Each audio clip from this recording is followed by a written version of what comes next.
Fox Sports. We are Buffalo. We are Minnesota.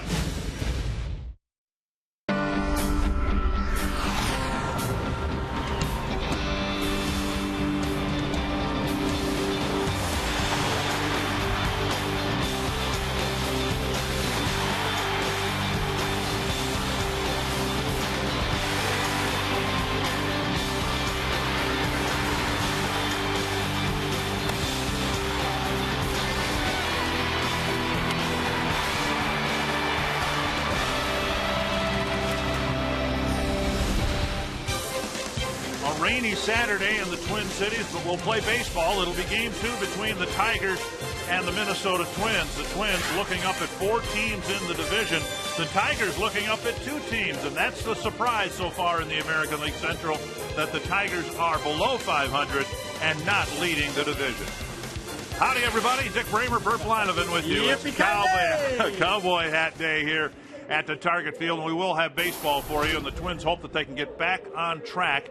And it starts with the Tigers being in control, their lineup getting controlled here, because for whatever reason, they seem to be hitting the ball very well here. Well, you know what? Last year the Tigers won a division because they did play very good in the Central Division, especially in visiting ballparks. Here at Target Field, over the last 11 ball games, the Tigers have controlled the Minnesota Twins by scoring a lot of runs. And you see the average, they're hitting .321 here. That's up to Carl Pavano here this afternoon to maybe stop that little streak that Tigers have been on here at Target Field. Of the 5 members of the starting rotation coming out of spring training, only Carl Pavano has taken his turn every time out, although in today's case, his start moved back a couple of days. Yeah, a couple of days. Carl Pavano has been bothered a little bit by a sore right shoulder, so he's been getting a lot of treatment, but he missed a couple of days in his last start and came out and pitched 6 very good innings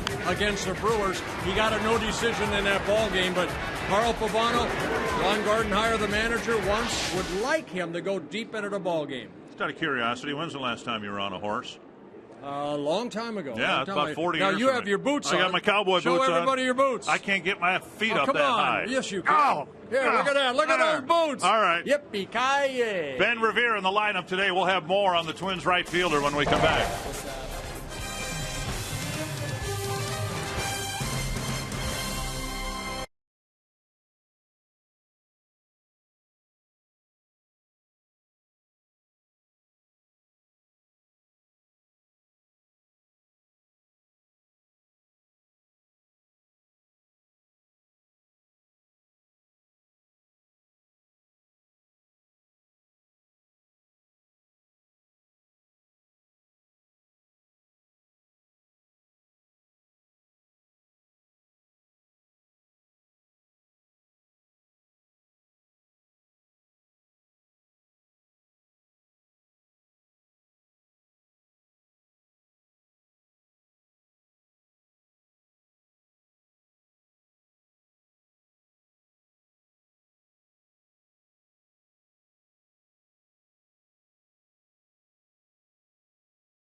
Habit.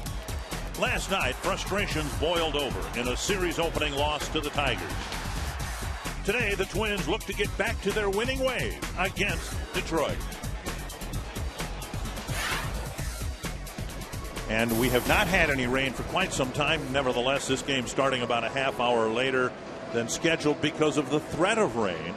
And we hope to have uninterrupted baseball for you here this afternoon from Target Field. You know, one thing, Dick, we have seen, Larry DeVito and his crew, they look so close to where the weather is and, the chance of rain. They do such a great job here. For some reason, a tarp was taken off about 15 minutes, about 12:45 15 minutes before game time. And it just has not rained, but the threat of rain just delayed this game by a half hour. 63 degrees, an east wind, which isn't good for fishing, and it, I guess isn't good for baseball either because it brought a lot of rain to an already saturated Target Field. The Menards batting order for the Detroit Tigers as they hope to win this series in Game 2 of this 3-game set.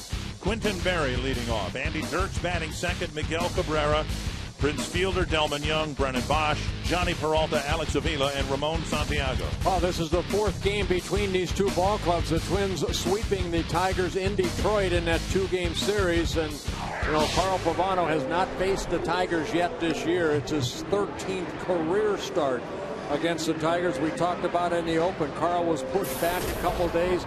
He's had a lot of work done on that right shoulder with the tissue work and trying to get that arm feeling better, and he's coming off a very good start, but that was last Saturday in Milwaukee against the Brewers. Pavano making his 10th start overall and looking here this afternoon to go deep into the ball game, exactly what the staff needs. Northland Ford defense for the Twins. Josh Willingham back out there in left field. Span and Revere, the other two outfielders. Jamie Carroll at third. Dozier, Casilla up the middle. Morneau again at first base. And Drew Butera, as usual, catching Carl Pavano. Twins had a bad ball game all across the board last night, coming on the heels of the road trip finale in Chicago. They really want to play a good ball game here and obviously to that end win a ball game. Well, they still were able to put 6 runs on the board, even though he lost 11-6. And one thing the Twins have to really do a better job of, and we talk about starting pitching, the Twins have been outscored in the first 4 innings. 4 innings this year, 142-70. Yikes. So that's almost double. So it's very important for the starting staff to start putting some zeros up early. So this club, now from the 5th inning on, they pretty much match their opponent, but it's the first 4 innings that has really hurt the Twins. It's been a very disappointing start to the season for the Tigers. They have not won back-to-back games in 5.5 weeks. Well, let's keep it that way. First pitch, a called strike to the leadoff man for Detroit, Quinton Berry. Yeah, Berry, a guy that we saw yesterday, has tremendous speed. You want to keep him off the bases. Had a couple hits in yesterday's ball game. Fly ball to center. Span going back. And on the edge of the track makes the catch. 1 down. Keep an eye on Pavano if you like pitching. Watch him work with Drew Butera.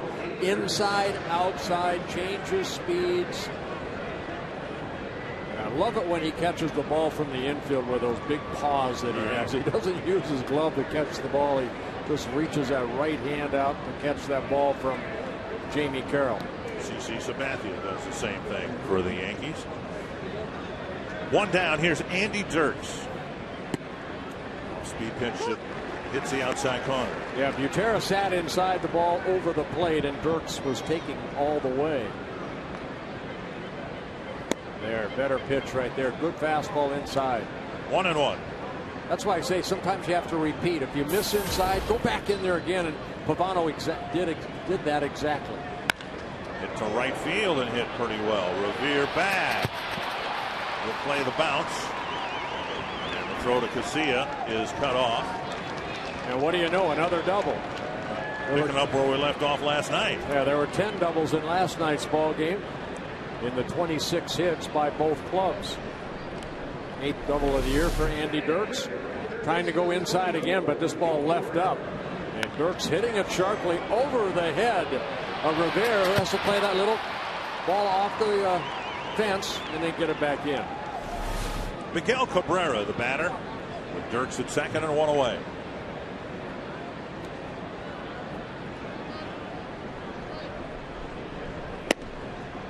Outside, ball one. In this situation, even with Fielder getting 3 hits last night, you can imagine the Twins playing Cabrera, pitching him very carefully here with first base open. They go outside again and get a swing and a miss. Yeah, a little slider down and away. Cabrera 11 hits in 36 at bats against Pavano, a couple home runs.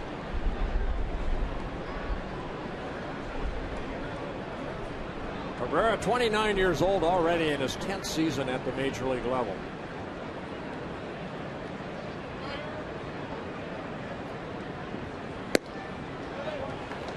Up and away again, 2-1. Originally signed by the Marlins back in 1999, came up with the Marlins in 2003. 6-time All-Star, 4-time National League All-Star, a couple times with the Tigers. Popped up down the right field line, and Revere watches it drift back into the seats. 2-2. So everything to Cabrera has been away, and that's probably a good thing.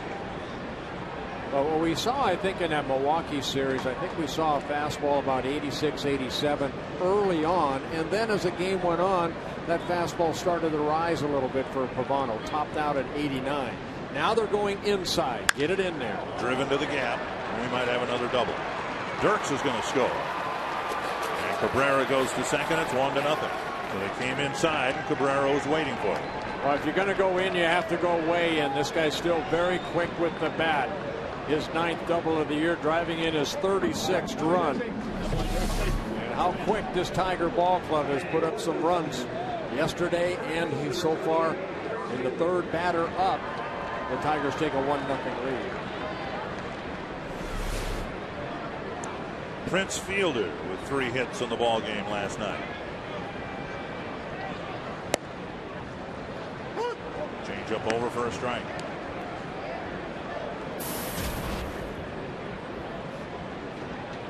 Hit a home run in the 2-game series at Comerica Park a little over a week ago.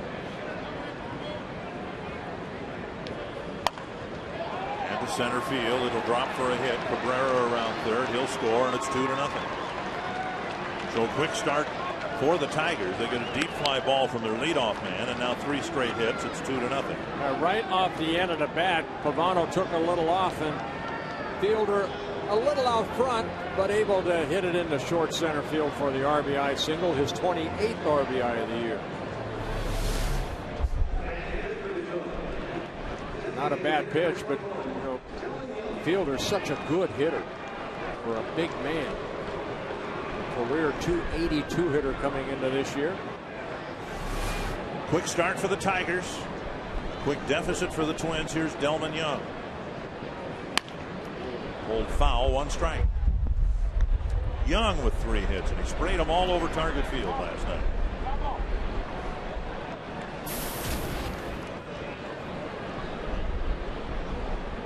Tigers, as we said, they've struggled to win back-to-back games, and they've had games like last night where it seemed like the team was clicking. Here's a bouncer left side. Carroll to Casilla, and a double play. In the inning, 3 straight hits and a couple of Tiger runs.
Twins early runs allowed. That's the case here today.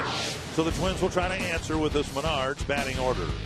Denard Span, Ben Revere, Joe Mauer, Josh Willingham, Justin Morneau, Brian Dozier, Alexi Casilla, Drew Butera, Jamie Carroll.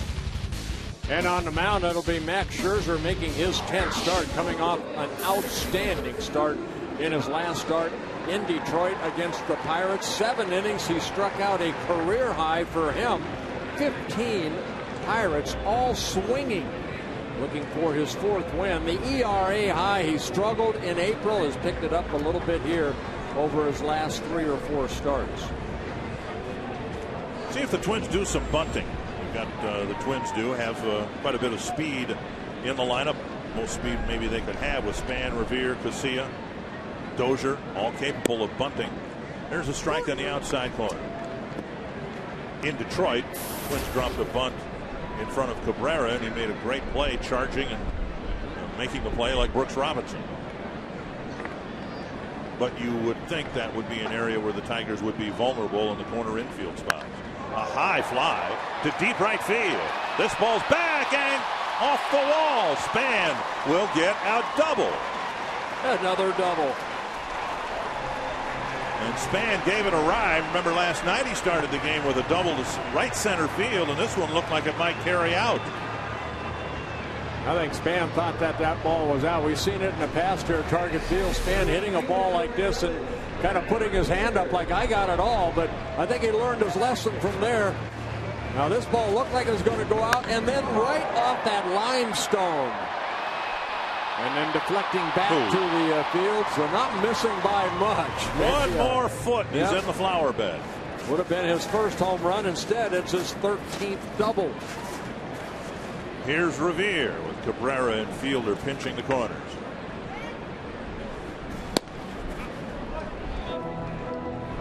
Honestly, I think one more foot and he got a home run. Oh, less than a foot. Yep. My goodness. 1-0 to Revere. Fielder will start this pitch 60 feet from home plate. At the knees, a strike. Remember the game yesterday started off with a Span with a double. Revere's job is to move him over. He ended up getting that base hit to center field. That Span stayed at second base because he thought Johnny Peralta was going to catch it.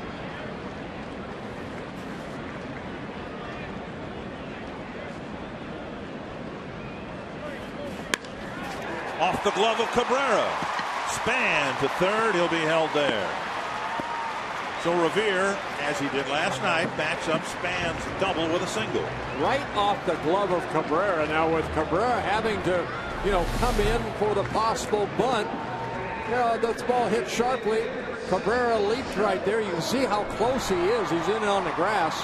And the ball just tipped off his glove and deflected into left field. So a good start for the Twins. A double and a base hit. And Mauer to the plate, the designated hitter today.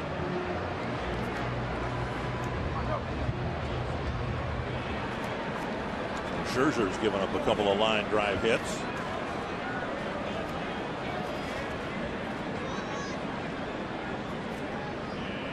Down and in, ball one. Yeah, Max Scherzer making his 7th career start against the Twins. He's 1-1 in his career, but very high 6.45 earned run average. Joe Mauer 4 hits in 11 at bats against Scherzer, a 364 hitter with a home run. Lifted foul and into the seats. 1-1. Northland Ford defense for the Tigers.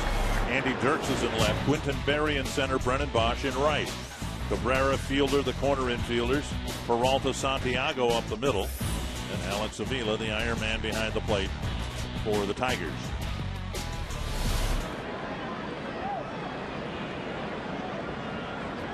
One and one to Mauer.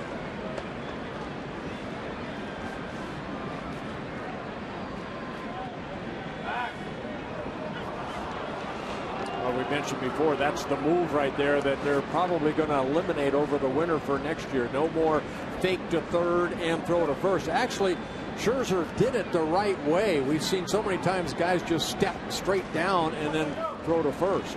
That's the way it's supposed to be done, what Scherzer did there. remember a couple of weeks ago, Jamie Carroll actually got caught on that move. 2-1 to Mauer. Ben Rivera, of course, outstanding speed at first base. A couple stolen bases in 2 attempts. But they may want to leave that hole open right there for Joe Mauer in this at-bat. Fielder holding on Rivera at first.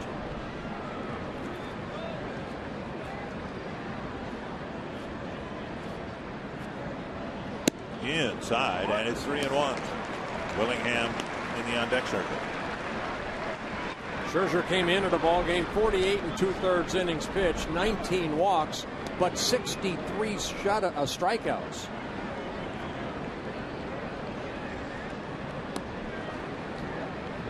He's given up 8 home runs on the year, this being his 10th start.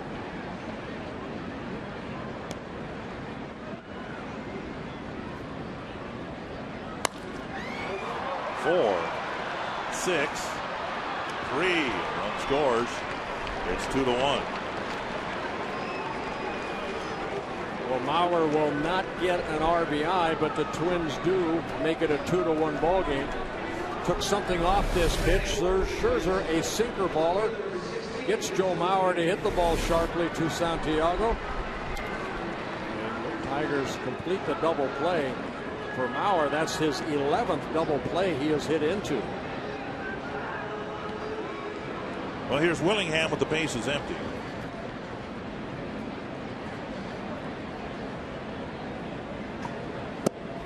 Low ball 1. Willingham back in left field. He was the designated hitter last night. Cracked a double.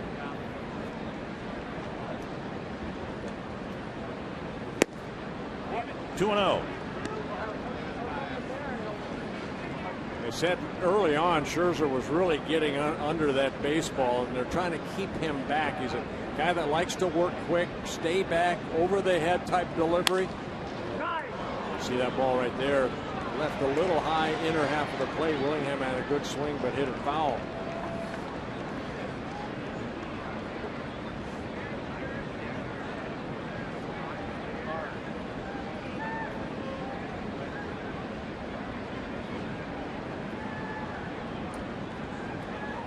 Foul, and it's 2-2. Change up right there at 84 miles an hour.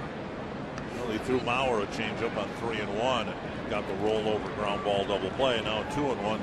Willingham gets the same treatment. Yeah, Vila getting hit right there, maybe the right hand. He's feeling it.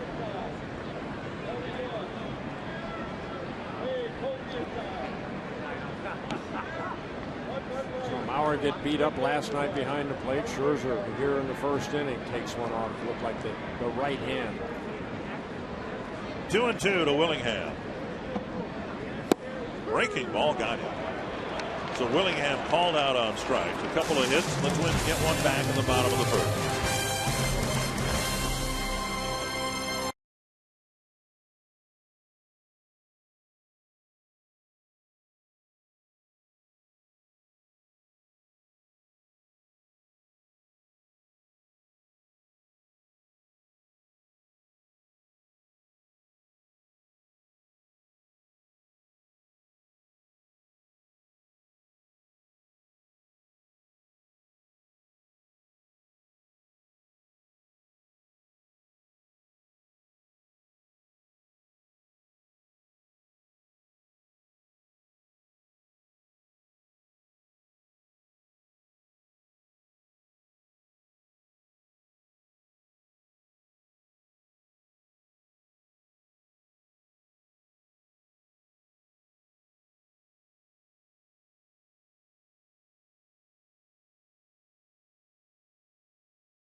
watching us way up in northwestern Minnesota in Lake Brunson, Minnesota, Daniel Langehog is wondering, why don't hitters swing at more first pitches? They're usually strikes. Well, you know what? Starters are told, or pitchers are told, get strike one. Good question. Ron Coomer, I know you're down there. Yes, Why don't they? Well, there's a couple reasons. And one, your first at bat of the game, you want to see, if you can, the full repertoire of what a pitcher's going to throw. So if you swing at the first pitch and put it in play, and let's say you make an out, now you've not seen the repertoire of what the pitcher's doing, what his breaking ball looks like, or really seen the ball out of his hand very well.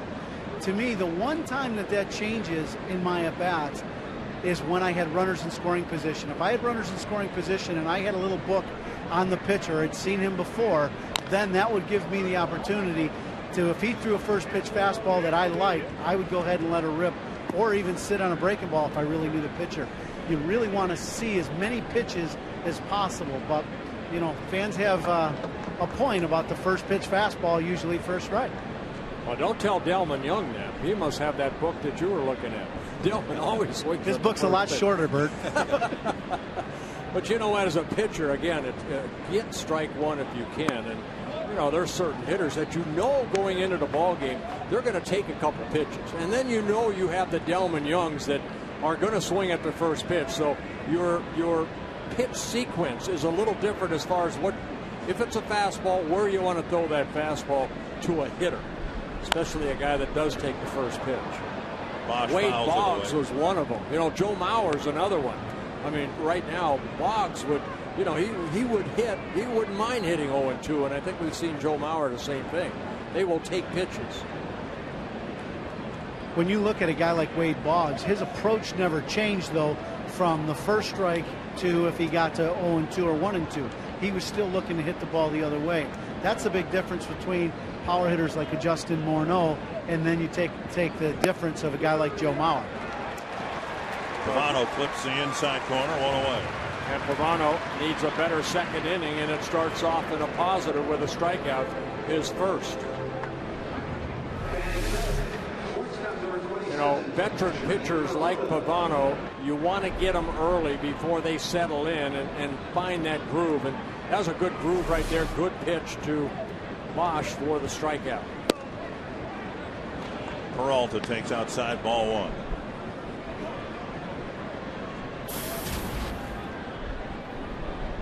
Typically a twin killer. The Twins have held him in check so far, and he caps one foul, 1-1. Yeah, he's one of the hitters that Jim Leyland has said that he really expects Johnny Peralta to pick it up a little bit. You know, last year a career high, he hit 299, a career high, hit 21 home runs, drove in 86. And right now at 2 home runs, and he's driven in only 12. Another one grounded foul.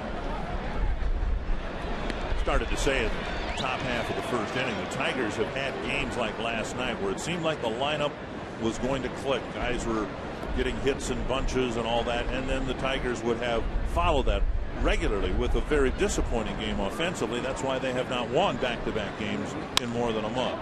Here's Peralta with a liner to Casilla and out number 2.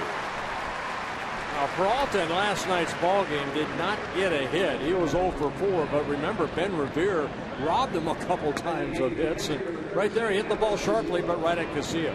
You a NASCAR guy? No. Well, for those of you who are, tomorrow NASCAR on Fox will be in Charlotte as defending champion Kevin Harvick and points leader Greg Biffle lead the world's best drivers in a chase for the checkered flag. Fox Sports proud to bring you exclusive coverage of Sprint Cup Series racing with the Coca-Cola 600 live from the Charlotte Motor Speedway tomorrow, prime time at 4:30 Central. How about yourself?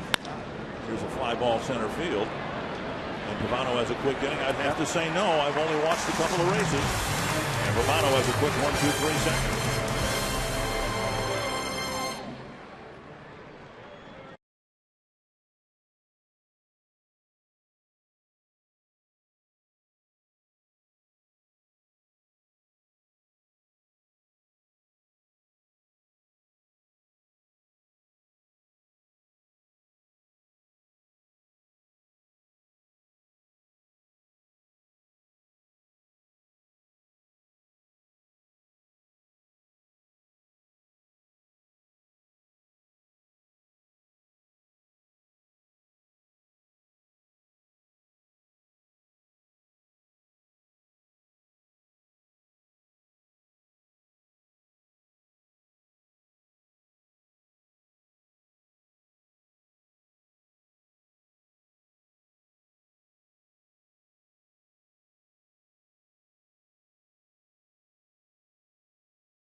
baby again, you are hereby circled. How come every time I jostled my kids like that when they were that age, something really bad happened right afterwards? As you can see, he's not having the baby face him. Yes, Yes, to the person with the red hat. Projectile vomiting to the person in front of you. Well, here's Justin Morneau to start the second inning. It's a 2-1 ball game. Each pitcher was helped by a first inning ground ball double play.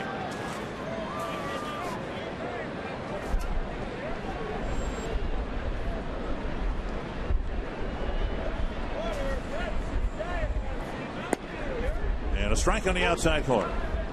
Morneau, Dozier, and Casilla facing Scherzer, who, a lot like the Tigers, has had a tough time getting on track. A couple game losing streak followed by a 2-game winning streak.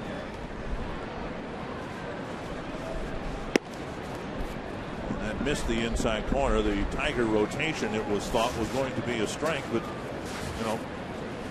everyone this side of Justin Verlander has had a tough time. Well, Doug Fister's pitched well for him, but he was hurt. Right. They've had a hard time getting any traction through their rotation, as was expected, where they'd go through a couple turns with quality starts throughout. Yeah, Scherzer, Porcello, who's pitching here tomorrow. These two guys are kind of the keys. Fister just coming off the disabled list. He's pitched some very good ball games, of course, all anchored by Justin Verlander, one of the best pitchers in the game of baseball.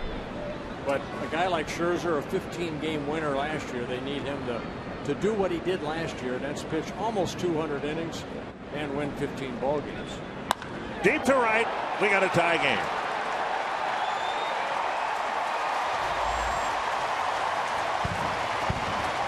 A no-doubter, and that's been true for Morneau's home run swings as of late. He's just been absolutely crushing the baseball. And for Justin, his third home run in 6 at-bats against Max Scherzer. Scherzer almost the same pitch that Joe Mauer hit for the double play. Watch this pitch down. And Justin able to get underneath that ball and hitting it out of the ballpark for his 9th home run. And now here's Brian Dozier. Strike on the outside corner. For the Twins, it's their 14th home run hit here at Target Field. Great catch by the fan. And their 32nd home run of the year. So popped up, and Fielder's going to run after it and not be able to make a play.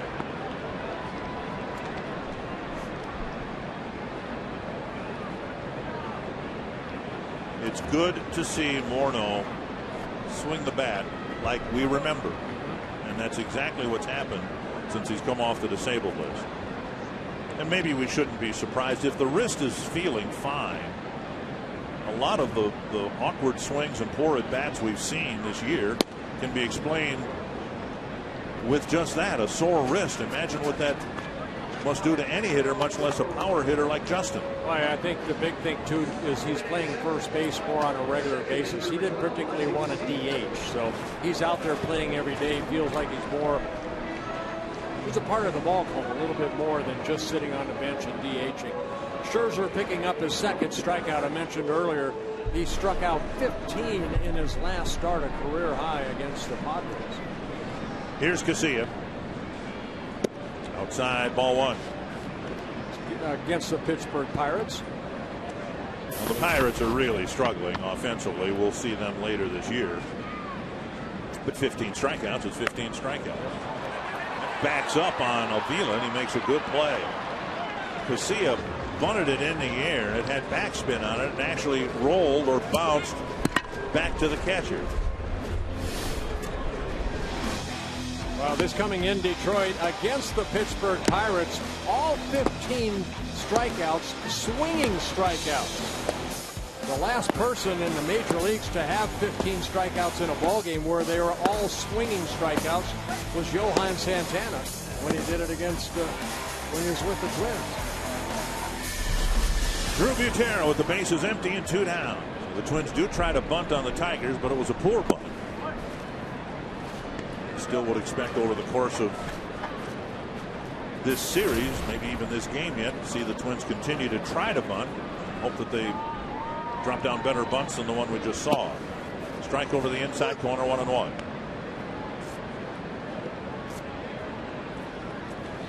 Scherzer's given us 3 solid hits, as has Pavano.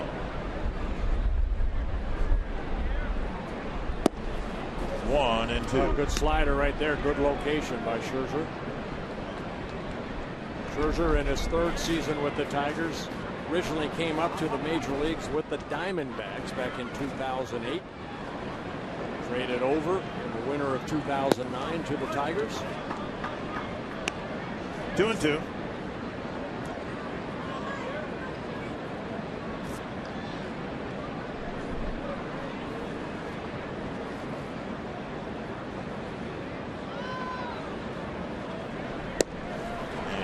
Strikeouts in the inning, but a Morneau home run ties it at 2.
Text the word value followed by a space in the player's name to short code 234234. Morneau's game-tying home run has garnered some votes, and we get ready for the 3rd inning. Well, Pavano, an outstanding 2nd inning, needed only 11 pitches, 14 in the 1st, and another reason that Pavano can get deep into the ball game. He doesn't often have the 20 to 25 inning type of pitch, when that pitch count mounts. So Pavano, one reason he can get deep into the ball game, keep the pitch count down early in the ball game. Throw strikes like he has. 9 batters he's faced, strike 1 on 7 of the 9. Santiago takes a strike. He'll be followed by Berry and Dirks. 2 strikes. So, from the 1st inning to the 2nd, I think Twins fans probably looked at the Mauer double play as kind of a wilting at bat. Chance for a really big inning. The Twins only got 1, and now the Twins have tied it, so you need to turn it around and look at the Young double play that ended the 1st inning and how big of an at bat that was for Pavano to get out of that inning with just 2 runs allowed. Here's a fly to right in the ballpark, and Revere with the catch, 1 away. Well, in Circle Me Burt today, we are honored to have Brandy Neesham up in the booth. They are from Watertown, South Dakota. She is celebrating her 30th birthday here at Target Field. Brandy, great to have you here. You're on TV. And guess what? I'm going to circle you right there. There you go. You are hereby circled. Pretty cool. Here's Quentin Berry, hit a deep fly to center to start the ball game. Pavano misses with a changeup. Ball 1.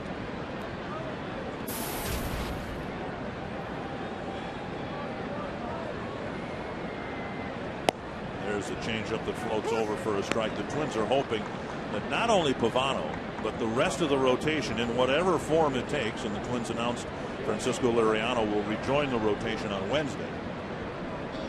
1-1.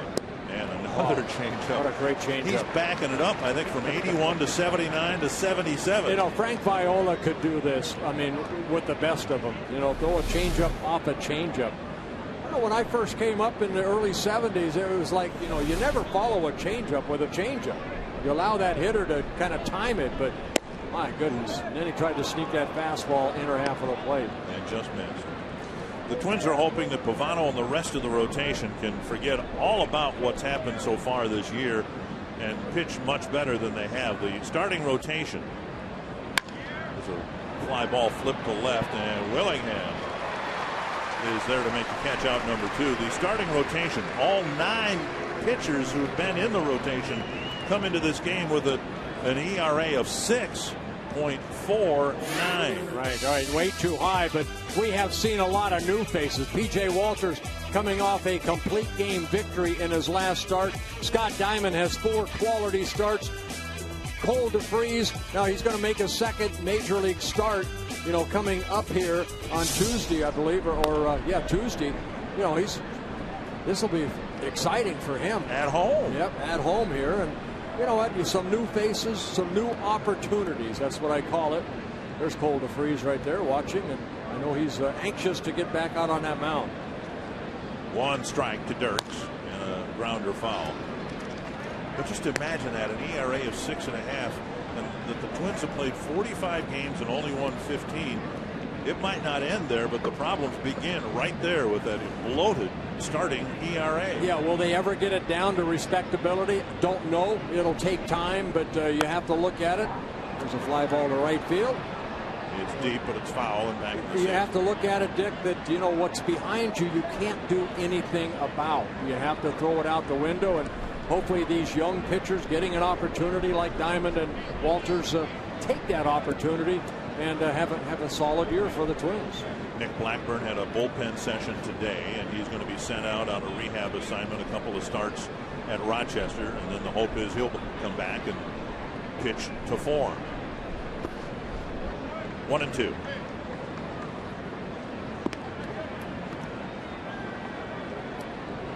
know, the Twins have other areas of improvement they need to work on. 1-2 to Dirks. And a called 3rd strike. And another good inning for Carl Pavano as he sets the Tigers down 1-2-3.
Baseball on Fox Sports North is brought to you by Sanford Orthopedics and Sports Medicine, for the everyday competitor in all of us.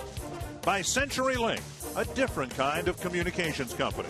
CenturyLink, your link to what's next. And by Grand Casino, the best stories start here. Jamie Carroll leading off the third for the Twins in a tie game as Scherzer starts him with a strike. Carroll, the starting third baseman, he hopes to be the finishing third baseman for the Twins after being ejected from a game for the first time in his career last night. Strike two, and it's the home plate umpire today, Alan Porter, who threw him out as the first base umpire last night.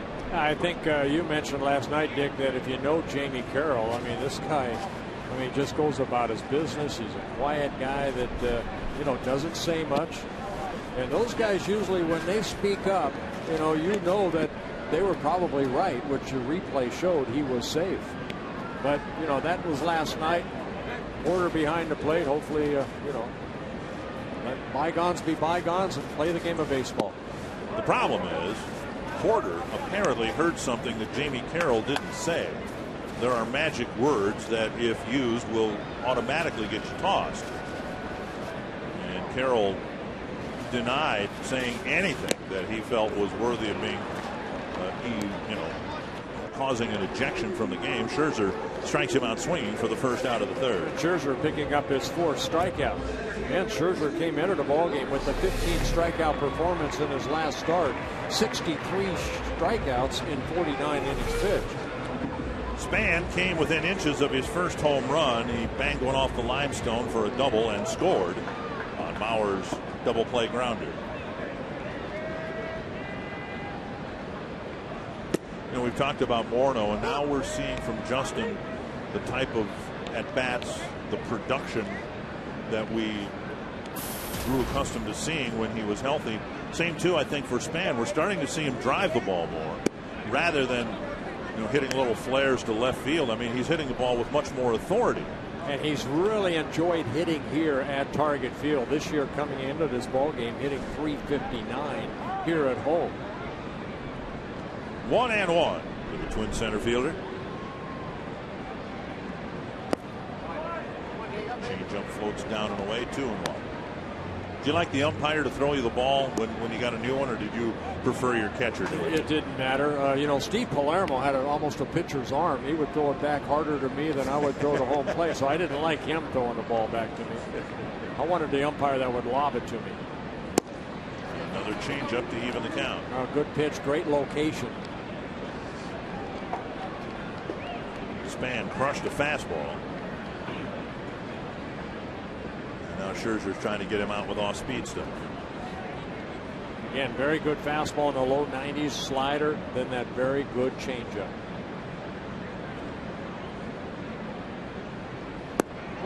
Three and two with Revere on deck.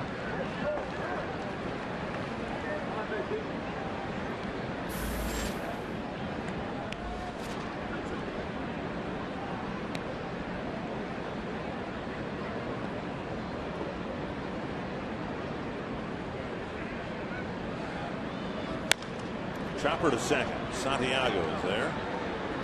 Over the fielder, 2 down. Hey, Ron Coomer with Ben Revere coming up. Last at bat, we saw Cabrera having to play in on the grass, and Revere slapped it by him. Where, you know, Cabrera right off the tip of the glove. But being a former third baseman like yourself, it cuts down your reaction time, doesn't it? It does. The closer you get to the ball, as you see Cabrera standing upright, and to me, that's a mistake, and that's a guy that hasn't played a lot of third base. The closer you get to the hitter, the lower you want to get. You don't cover as much ground side to side, but your reaction time of the ball hit right at you is much better. I think he learned his lesson, because now when you see him as he gets closer, he's getting a lot lower, getting his hands out in front of him, and he's in a ready position to field the ball if it's hit right at him. 2-0 to Revere. I saw him looking in the dugout right there, and I believe that's the coach, Rafael Belliard. That's kind of helping him right there. He's kind of the infield coach. Yeah, you see him now. The rule of thumb is the closer you get to the ball, the lower you play, or the closer you get to the hitter, the lower you play. Now, if you're a middle infielder and you're playing short or third, you stand up because it's a running position. You're usually going to move to the ball. Third base, when you're getting in close, it's a step and a dive. 3-1 to Revere, taking all the way. Yeah, you kind of saw Belliard kind of motion, now play back a little bit because Cabrera was in on the grass. Now he's back behind third base on the dirt. 3-1 to Revere. And a high hop to Peralta. He plays it off his chest, and Revere is retired on the sharp ground ball. 6 in a row set down by Scherzer.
The majors again at Toby Keith's Bar and Grill in St. Louis Park, and raise important money for the Minnesota Military Family Foundation. To attend, you must reserve a spot at this private function. You can choose a table or individual bar stool and enjoy an exclusive dinner with a lot of the Twins players. The date is June 11th, so make your plans to hang with the majors. Visit twinsbaseball.com and click on the community tab to get more information. Now, we talk about tough duty. Alyssa Pavano here on a day when her husband is pitching has been nice enough to come up to the booth to talk more about this event. The Twins' wives are very much organizing this and responsible for putting it together, right? Yeah, it's on June 11th, and it's at Toby Keith's Bar. Talk about tough. You're not kidding. Yeah, I know. Yeah, you're doing a good job. You know what? Deep breath. If this brings good luck, I'll see you guys in 5 days. Okay. You can stay here throughout the ball game if he retires the Tigers in order again. He's retired the last 7 batters he's faced. Strike on the outside corner, 2-1. Now, I know the one thing that my partner's interested in is someone renting a bar stool for the night. Now, how do people go about doing that? Without falling off. So you can reserve a bar stool. If you're purchasing a ticket for dinner, it's $25. If you just are interested in the bar stool, it's $50, and they will save you a spot. After 7:30, the players are coming from the dinner tables. They'll go behind the bar and serve drinks, and it goes on for 2 hours. Oh, very nice. 2-2. Pavano to Cabrera. Time called. Are you nervous the days that Carl pitches? I'm not really nervous. It all depends on the energy he's given off. Usually he's calm all day, so it trickles over to us, but I don't know. Today I was a little nervous. 2-hopper to Carroll. So far, so good. Okay. Got Cabrera out. All right, so the event again is coming up on June 11th, and doors open, 5:30?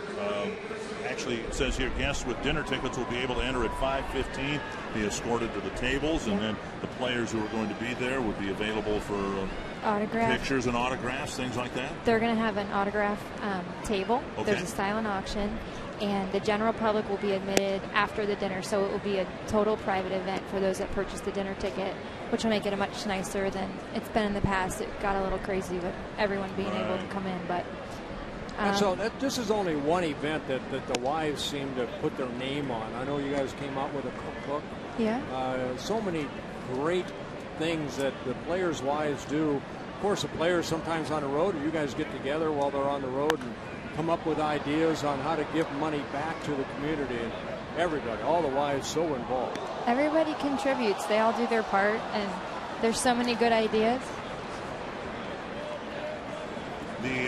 Some great silent auction items, live auction items, a suite for 16 guests, 2 parking passes, a 1991 World Series package that includes the bobbleheads, right? Yep, and I was just told we got tickets to the sold-out concert, Kenny Chesney at Target Center. Oh, is that right? Yep. Okay. So that'll be, if you're interested in going to a sold-out concert, come that night, you might have your chance. Fielder gets his second hit of this game, his 5th hit in the series. Well, second pitch off of Carl that, Fielder weighted back nicely. The first at bat, he got the RBI single on a pitch down. Good piece of hitting. Again, Fielder, even though he's known for his power, still a very good average hitter throughout his career. Here's Delman Young, bounced into an inning-ending double play in the first. We'll see if he can do it again here in the fourth. Dick Bramer, Bert Blyleven, joined by Alyssa Pavano. One of the things that's kind of nice about your event is some actual Wounded Warrior families are going to be in attendance for this event. There is. There's going to be one family that was helped over the holidays. Very touching story. They played it on the news, and she's going to be there. She's going to give a speech during dinner, so it'll make it kind of personal. In the past, we haven't had that, so something kind of nice. Do you know what Carl's going to be doing in this event? Because they're going to be waiting tables, right? Bartending and things like that. They're actually going to sit and eat. He's definitely going to be eating. I know that much. I don't know if he'll go behind the bar, but a lot of the players, there's a list waiting to get behind there. Good change up right there for the pop up to Denard Span for the second out. 2 down. That'll bring up Brennan Bosch. And all the tips. Let's say, for instance, that Carl Pavano is the bartender, and he mixes you a drink. You want to tip him all the tip money going to the beneficiary, the Minnesota Military Family Foundation. Yep, all the bartenders have agreed to hand over their tips, which is very generous of them for the night. So they're going to hand them over until about 9:30. So yeah, if you go, they make you a drink, you like it, you tip them, it all gives back. Well, it's such a worthy cause too, and that's the biggest reason. I know that the wives and the players have donated their time and their name to this event. It's such a good cause, and it's such a fun place to have it. Toby Keith's is very relaxed, and it's a good time. They do a great job. Brennan Bosch struck out looking in his first at bat, leading off the second. Pavano gets him on a Carl Pavano. It should distinguish between the Pavanos. Alyssa's up here, Carl's down there. 1 strike, and now a fastball up and in.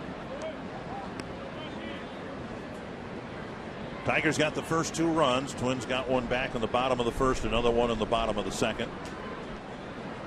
And Carl Pavano's pitched very well. The hit by Fielder ended a string of 8 straight men retired. And now a pop-up behind third. Carroll calling for it in foul ground, ends the inning. Alyssa, thank you for stopping by. It was nerve-wracking for you to be up here watching Carl pitch. We got through it. Both he and you did a great job. Thank you. A shutout inning.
cloudy skies. We don't care about that. It stopped raining.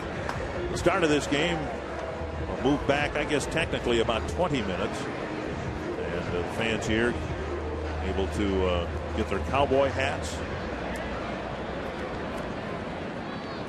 Some of us wore cowboy boots in honor of the Twins promotion.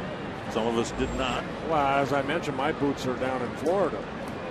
I didn't have a chance like you did.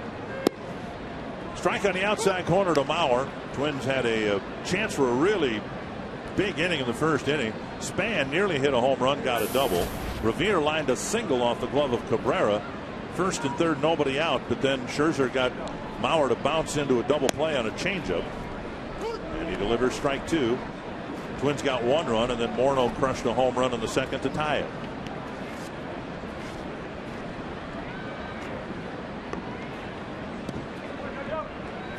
Oh, 0-2 to Mauer. To center. And Barry drifts back. Still going back. And he juggles it and makes the catch right in front of the fence. Not a clean catch, but a catch. One away. Well, one thing, a couple balls have been hit out to left center. We seem to see the outfielder Span in the first at bat when Barry was up. That ball just kind of drifted toward that bullpen area. And here, Barry going back. And you can see the ball bobbled right there, but able to react nicely, keep his concentration, and keep the ball in his left hand. Here's Josh Willingham, called out on strikes and a breaking pitch to wrap up the first inning. And there's another breaking pitch, ball one. That's the first fly ball out off of Scherzer in this ball game.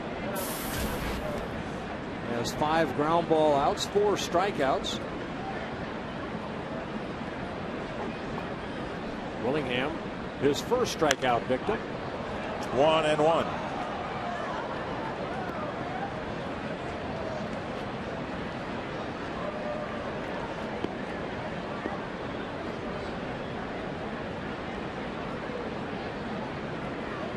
Max Scherzer making his 111th major league start. 39 wins, 38 losses. Surprised me, he has no complete games. 110 major league starts. Did a little relieving with the Arizona Diamondbacks, 9 relief appearances.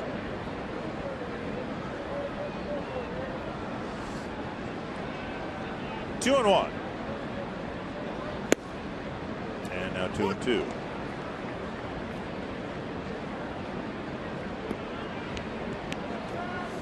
Willingham, 5 of his 8 home runs hit this year have been hit here at Target Field.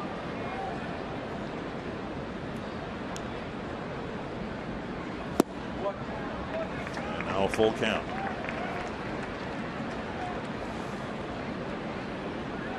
And let's make it 6 of 9 right here. Scherzer did give up a home run to Morneau to lead off the bottom of the second. Morneau on deck.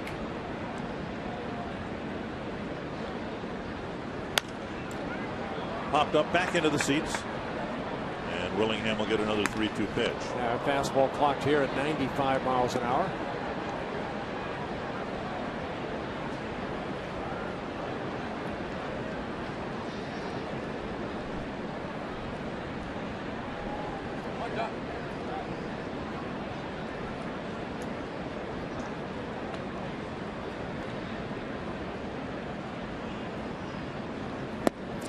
Swing, and Willingham has gone on strike. I pulled the string right there, and Willingham gingerly swung at that ball. Justin Morneau leading off the second inning, provided our Coors Light cold hard blast. A pitch down from Max Scherzer, and that tied the game at 2 apiece. His 9th home run of the year.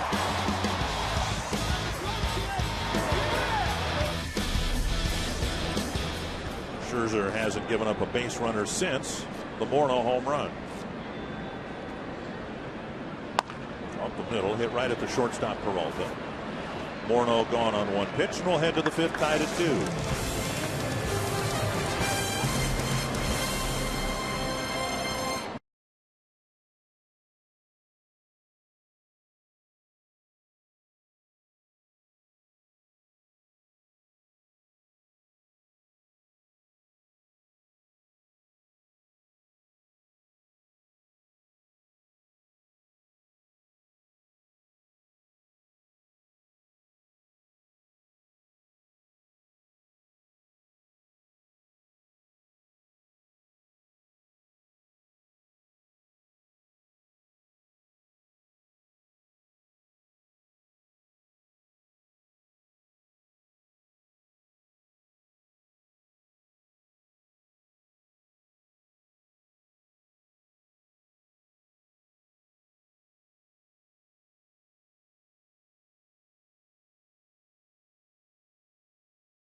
Cloudy day here at Target Field. A good ball game. 2-2 so far. Tigers got the first 2 runs.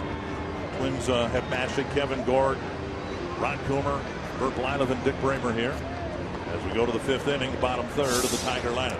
Yeah, both starters, Carl Pavano and Max Scherzer, are settled down nicely after a rough first inning for Pavano. Only allowed 1 hit since that first inning where the Tigers took an early 2-0 lead. Pavano 55 pitches in the ball game, 40 for strikes. 1 strike to Peralta. And now a ball. Peralta lined out to Casilla, his first time up.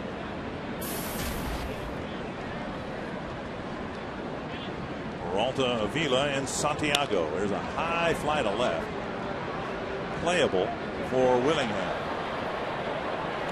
1 down. You can be a part of the next Crystal Farms Kids Day tomorrow when the Twins host the Tigers. Get to the game early for Kids Day autographs and free string cheese courtesy of Crystal Farms. After the game, kids can run the bases on Target Field, presented by Gillette Children's Hospital. Tickets and more details available at Sunday's Crystal Farm Kids Day at twinsbaseball.com. Boy, that's a great pitch right there by Peralta. Pavano again utilizing the fastball, the off-speed pitches to keep these hitters off balance since that first inning. Fouled back by Avila. And Santiago will be on deck.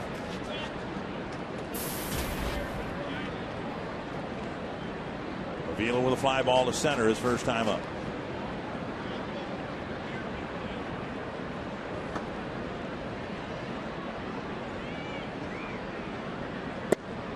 Missing the inside corner, 1-1.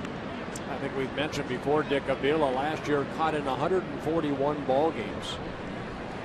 Gerald Laird, now the backup catcher in his second stint back with the Tigers. He's caught 14 ball games. Avila, this is his 38th. A 1-out single to right. He had to catch that many games last year, particularly in the second half, because Victor Martinez, who was then the backup, was unable to catch with all the knee issues that he had. And you know, obviously Miguel Cabrera, the most important hitter in the lineup, but there are a lot of people in Detroit who thought that last year Avila was their most valuable player simply because of how they really didn't have a reasonable backup player at his position. Well, not only what he was able to do catching on a regular basis, but also offensively. He hit .295, hit 19 home runs. Santiago grounds a single to right. Now Revere's throw is cut off by the shortstop Dozier, and an example there of a runner advancing on Revere's arm where otherwise they might not have advanced. First and third, 1 away. Yeah, good base running right there by Avila. He does not have to pick up Gene Lamont right here. He sees that that ball gets through the infield, and Avila, with his head down, knows that Ben Revere doesn't have the strongest arm, so he scoots from first to third and slides in safely. And Revere did what he could. He threw the ball to the cutoff man, and if he had tried to lob a throw into third base, Santiago would have advanced to second. This way, the double play is still in order. And I think, you know, so much has been made of Revere's arm and his shortcomings defensively. You know, just acknowledge that it is what it is, and Revere will never have a strong throwing arm, but we saw last night the asset that he brings to right field, which is a lot of coverage. Yeah, you may give up a run by maybe not being able to throw, like, you know, runners will go from first to third, but he does save you runs by his great catches and the amount of room that he can cover. So you take the good with the bad. I mean, hopefully Ben Revere is here to stay for the Minnesota Twins, and he and Denard Span, great 1-2 combo to be the table setters for the middle of part of the lineup for the Twins. 1 strike. And a bouncer into the hole in right field. Avila will score, and Santiago will do the same thing. This time the throw comes through, safe at second. And the Tigers regain the lead with 3 straight singles. All of them to right field. Well, Quentin Barrow, you saw him pick up his first Major League RBI last night. Got a pitch up from Pavano and hit it almost the same spot that Santiago hit in front of Ben Revere. And a close play right here. Jamie Carroll applying the tag. watch Santiago kind of leave the bag just that little split second, but he stays on the bag at third. So 3 straight hits. And Dirks is the batter. So Pavano got the ground ball. Don't know if he would have been able to get a double play with Barry running. Maybe he can if Dirks hits a ground ball at someone. Hey, Ron Coomer, you're right down there. A good throw by Ben Revere. The second one was outstanding, Bert. The big key for Ben, and we all know his arm is a little below average, but the second throw, he really gained ground on the ball. And for him, he has to attack the ground ball almost like an infielder, where you really come in and get it as quick as you can, and then get the ball out of your hand as quick as you can. The one thing Jerry's been working on him with is gaining ground, catching the ball, and then getting on top and keeping your legs underneath you to throw. But if he can come get the ground ball that goes through, that's really going to help him and also shorten his throw to third base, as we just saw in the last play. 1-0. Andy Dirks. Pavano needs a double play. He got one to end the first inning off the bat at Delman Young.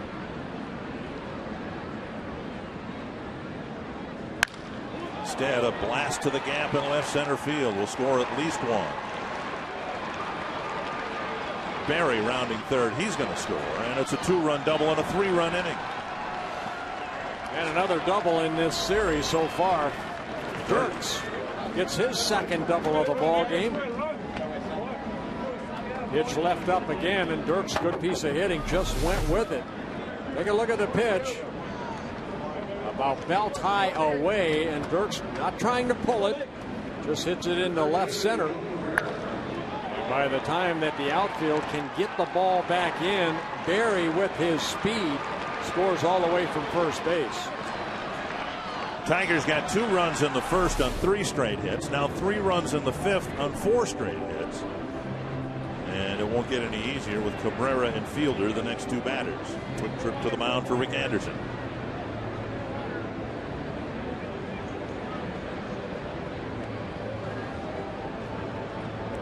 2-2 game, and 1 out in the 5th inning. And then Avila, Santiago, Barry, and Dirks all have base hits against Pavano. Yeah, these are innings I think Carl's going to look back at and say, you know what, I mean, he was really doing well from the 2nd to the 4th inning, but he's just leaving some pitches up right now, and the Tiger hitter's not missing.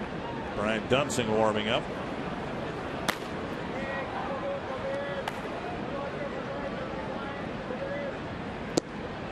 Changeup off the outside corner, ball 1.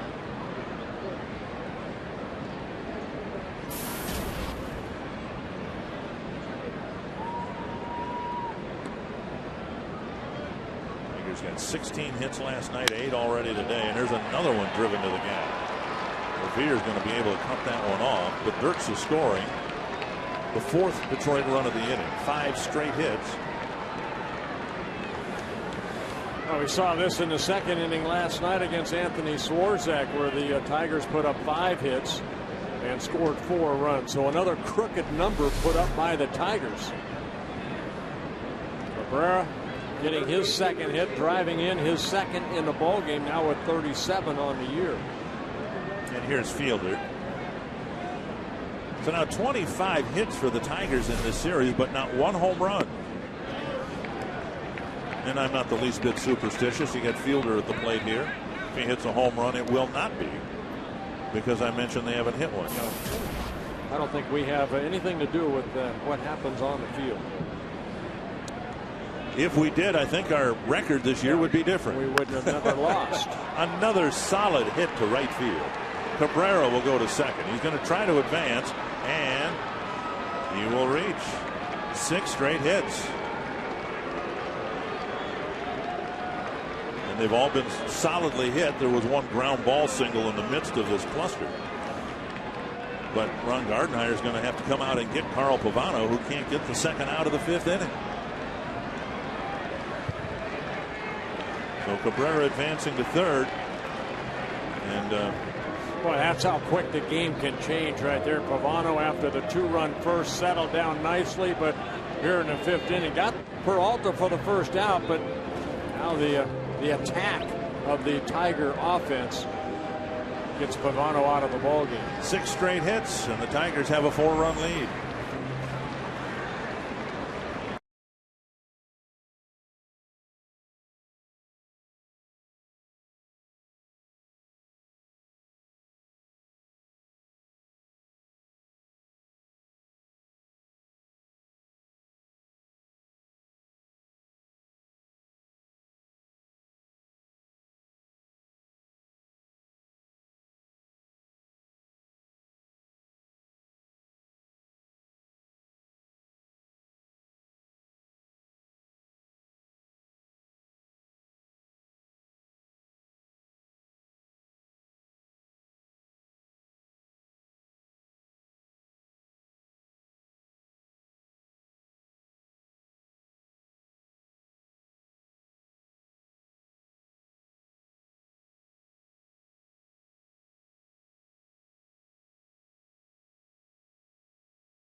Oakland A's on Monday. For a limited time, you can get tickets in the field box seats for just $31.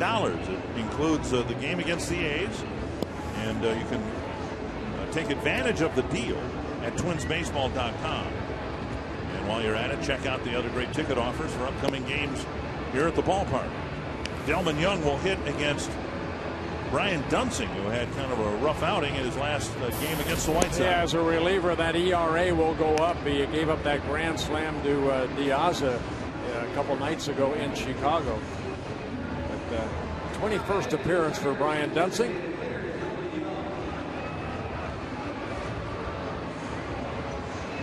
Young bounced into a double play in the first inning and hit a fly ball to center in the fourth, and the Twins need another ground ball hit at somebody.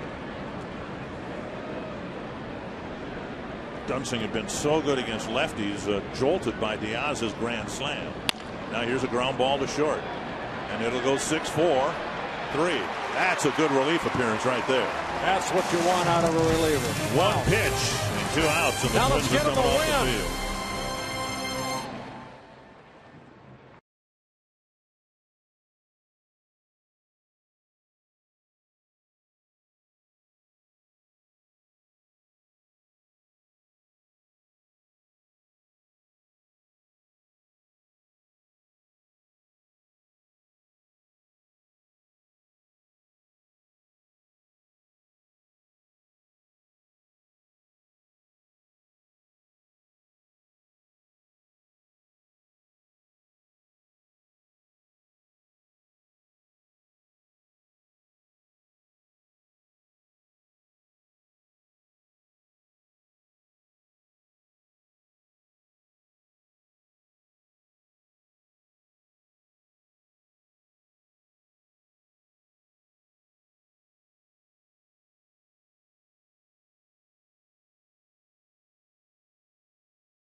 In the winner's circle, the Minnesota State Lottery winner's circle. We got winners right here, $100 in scratch-off tickets.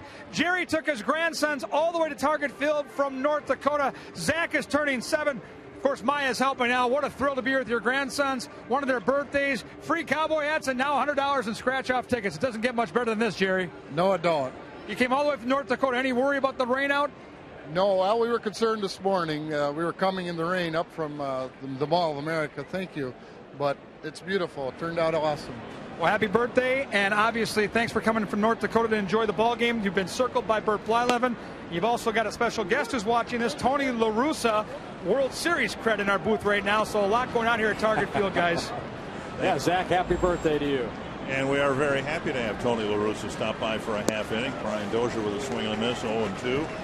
Facing Scherzer now with a 4-run lead.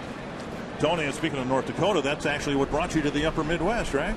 Well, I was going to come see the Twins and the Tigers over the weekend. The coincidence, there was a conference there and on Wednesday, Thursday, and gentleman I met is very interesting and involved in it. And I said, I don't know if I should say his name, so I'll just stay away from it. All right. Harold Ham, that's who it is. Yeah, don't say his name.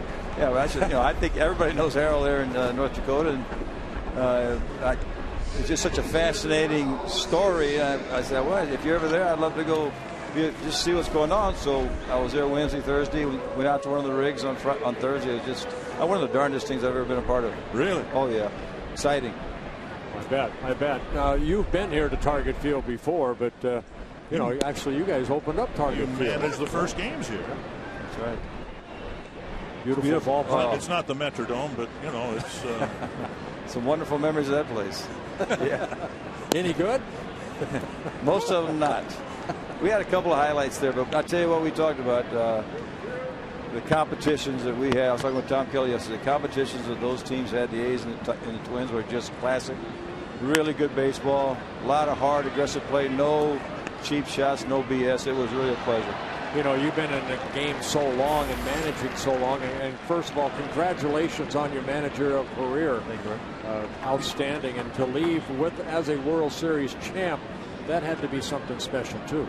Well, I was just lucky. I mean, I had enough, and I let them know about a month before it was over so they could make their plans, but who's next. And it just turned out that way. I mean, I wasn't saying, hey, if we win, I'm done. But once we got hot, what a ride there to come back from so far back, and then just the guys never backed off. And I tell you that it just shows you can't print this up on a computer, but we just had terrific will to win, great guts, and the guys never quit. You've had so many people that you've mentored. Jim Leland, one of them, that you have to take a lot of pride in. What a nice man, and what a great manager he has been. Well, Jim, when we're speaking the truth,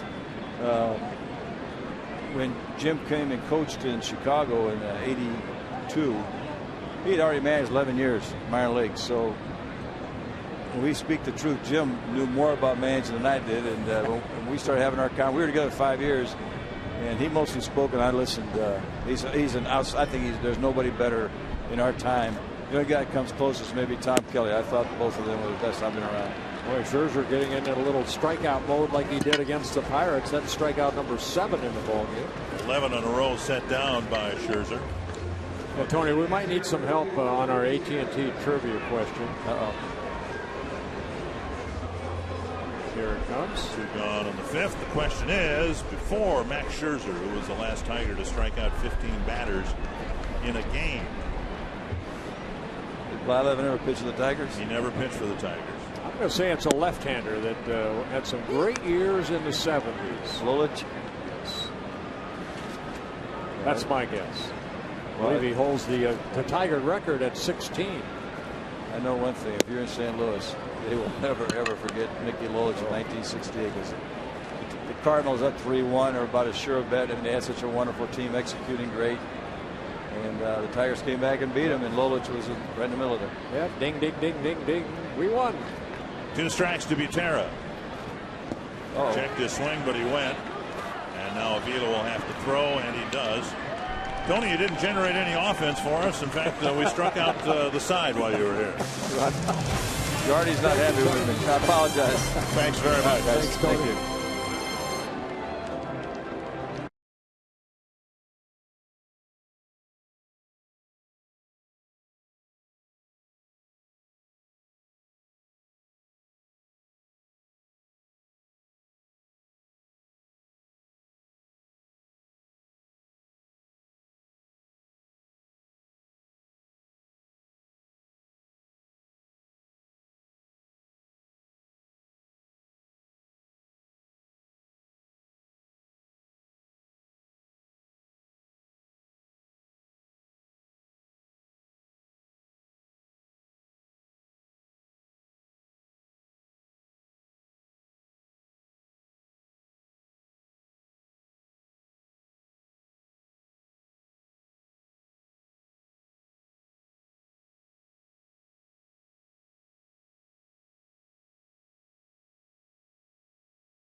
Against the Tigers, we are going to see some sunshine. However, a thunderstorm is around and once again could deal with some heavy rain out of this one. First pitch temperature at 86 with the winds out of the south between 15 to 30 miles per hour. Yeah, we got a little precipitation falling here. More importantly, in the top of the 5th inning, the Tigers open the game up with a 4 spot.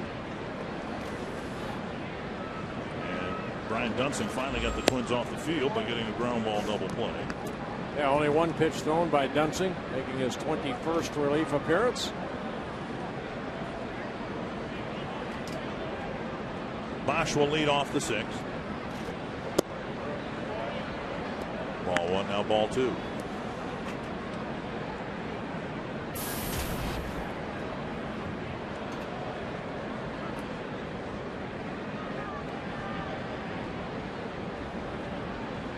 I had read the interviews before regarding Tony La Russa's at the time abrupt retirement, but I again was interested in hearing him say he notified the Cardinals a month before the season was over with that this was going to be it, and then from that point forward the Cardinals, coincidentally or not, took off on that run. Remember, they if the Braves don't collapse, the Cardinals don't even get in the playoffs last year. Yeah, I think there are certain guys that should be in the Hall of Fame, and that's one of them, Tony La Russa. Hopefully one day will be there. Maybe this man will be there, Tom Kelly.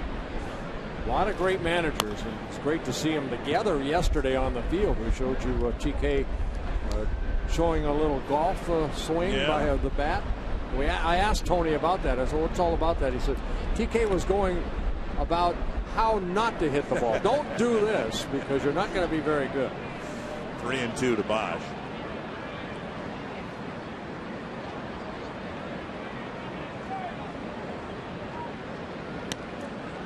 And a check swing, a pitch inside. Bosch draws a walk. I believe the requirement is still in place. Speaking of the Hall of Fame, managers, like players, have to wait 5 years before they're put on the ballot. Now, when you think about it, it doesn't really make a whole lot of sense to me. The 5-year waiting period for players put in effect so they don't go into the Hall of Fame right away, and then they, as Jim Palmer tried to do, come back years later to extend their career. And what difference would it make if a manager did that? La Russa's second on the all-time win list. He's going into the Hall of Fame. Drew's going to run this ball out. Dunsing on that walk to Bosch. Drew Buter, they wanted that fastball away, and it was up and in, and right there, Drew just trying to get him focused right here. Back in that strike zone. First walk of the ball game by either side.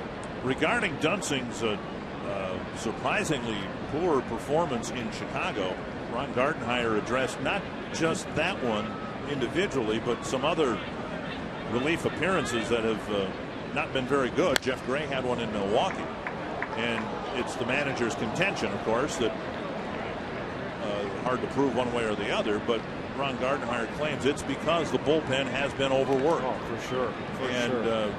We've tried to speak about that in advance of it happening, and Gardy thinks that that's exactly what's been happening to some of these relievers. Too many outings. Yeah, we just showed you Rick Anderson along with Ron Gardenhire keeping a close eye on Dunsing. You know, it's not. I think the Twins do a great job. Usually when a pitcher gets up in the bullpen, very seldomly do we see that pitcher having to sit down and then get back up again. And Andy, I think, does a great job of handling that bullpen. And it's tough, especially when your starters are averaging about 5 innings a start with that high ERA you were talking about earlier. And that's why, you know, some people took issue in Chicago the other day with Cole DeVries going back out for the 6th inning. But you've had so many short starts. Pavano today can't complete 5 innings. And so you can't blame Ron Gardenhire, Rick Anderson for trying to get another inning out of the starting pitcher when the previous inning was a pretty good inning. Right, a 1-2-3 inning. Right. So, and then, of course, the way it turns out, he gives up a couple of solo home runs. The lead's gone, and it doesn't look good. Well, this game, that's what's so great about the game of baseball. We have so much time to second guess. You know, what if? Well, what if happened? There's nothing you could do about it. 3-1. And a ball lifted foul out of play. You know, under normal circumstances, normal being the Twins getting at least 6 innings 7 innings, 8, heaven forbid, a complete game on a consistent basis from the other starters. I don't know, of course, but I'm guessing Cole DeVries probably is taken out after 5 innings, perhaps, and let him in his major league debut get a chance to get a win. But these have not been normal circumstances in the first 45 games. There's a soft line drive and a base hit that'll check up in short left field. A walk followed by a base hit, Peralta's first of the series. And Avila will hit. You can help decide who'll be the next Fox Sports North girl. Log on to foxsportsnorth.com. Click on the homepage banner. Cast your vote for the next Fox Sports North girl. Well, going back to the bullpen, only the Kansas City Royals and the Baltimore Orioles their bullpens have pitched more innings than the Twins bullpen. And that's hard to believe. You know, especially given the Orioles record. Right. Baltimore right now, they're coming into today's play a game lead over the Tampa Bay Rays in the American League Eastern Division. And Kansas City, of course, they've had some injuries in their starting staff. But, you know, they like the Twins are really struggling. Swing and a miss by Avila. Single to start the 6-hit barrage that knocked out Carl Pavano last inning. 6 straight hits. Avila, Santiago, Berry, Dirks, Cabrera, and Fielder.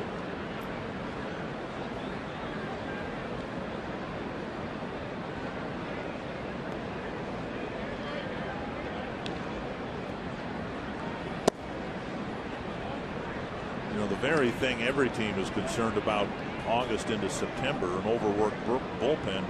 The Twins are facing that issue in May. I've said before, the way that the starting staff is going, you know, the bullpen's going to be worn out by late June, early July, before the All-Star break, and that's not right. What P.J. Walters did, you know, on Tuesday in Chicago was great. There should be more of those. Complete game victory. The Wind played some tricks with that little fly ball to left, one away. That'll bring up Santiago. But again, it is what it is, and a lot of times, you know, as Andy's trying to, you know, patch this game together with the bullpen, you don't know what the relievers. You're going to have guys that come in and pitch 3 or 4 shutout innings, and then you're going to have guys that come in and maybe face 5 or 6 batters and struggle. You just don't know. It's a day-to-day process that Rick Anderson has to piece together when the starters cannot get past the 5th or the 6th inning. Best way I ever heard it described was Art Howe when he was managing. He says if you use 5 or 6 pitchers every game, you increase the chances that one of them's really going to have a rotten night. Right. If you use 3 pitchers, you diminish the chance of that, because you can't expect guys to go out there and perform at the very top of their game every night out. Well, that's the way I looked at it. If I only went out there and went 9 innings, I didn't have to worry about anybody else. Let the next guy hopefully get a fresher bullpen.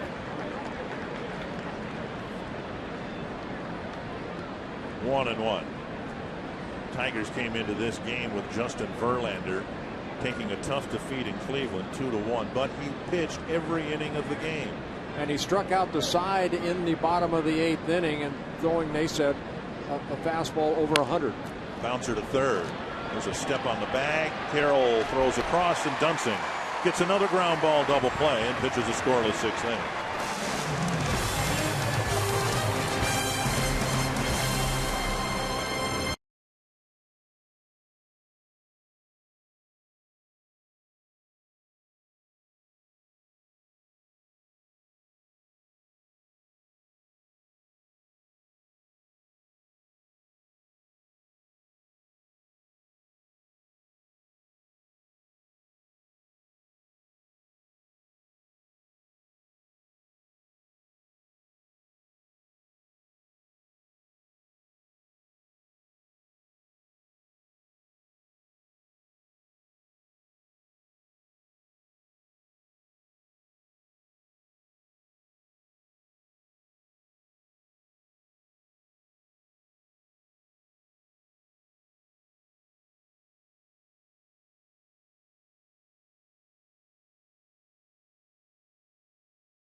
cheer by a fan. Definitely right here. Watch the young man right there reach up, and not even a drop was spilled from his beer until he got hugged by his friends. What a catch right there.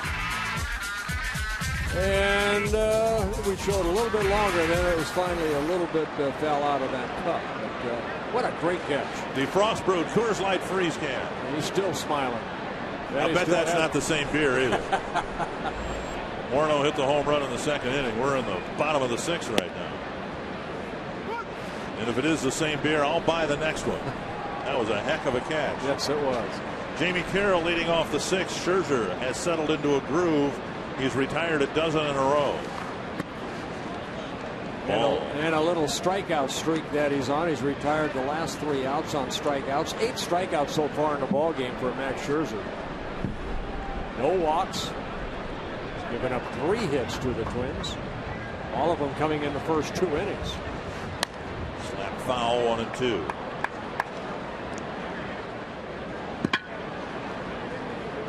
Time now for the CenturyLink high-speed pitch. Well, Max Scherzer said before the ball game right in the mid-90s and 95, and Carl Pavano as high as 88.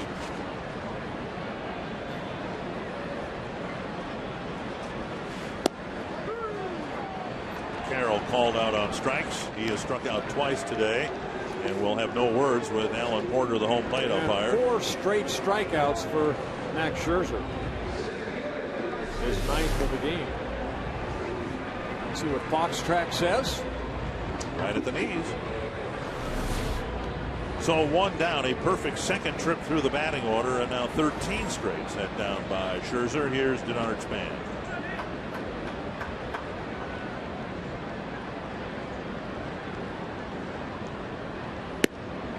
Missing the inside corner, ball 1.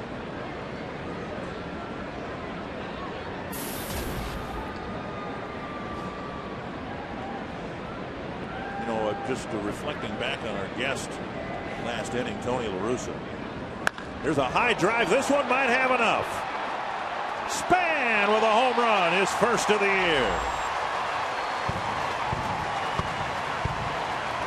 Well, he almost hit a home run in the bottom of the first inning, right off the top, almost over that limestone. This one, a no-doubter.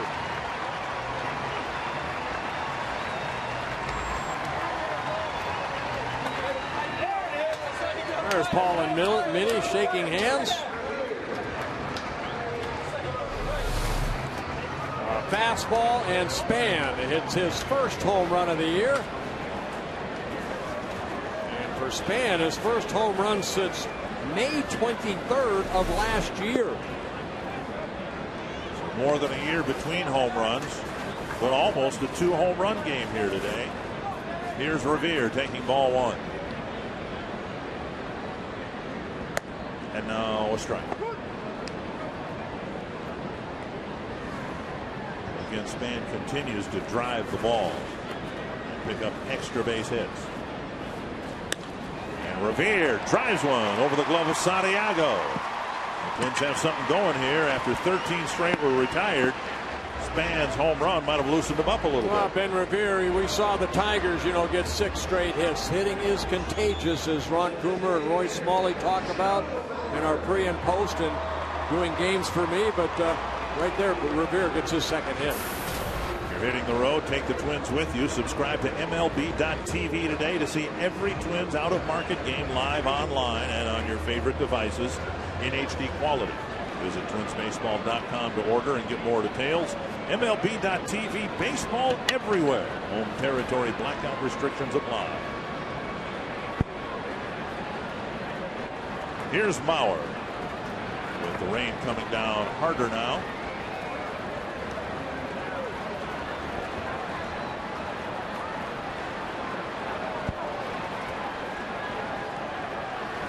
Fans are scattering here.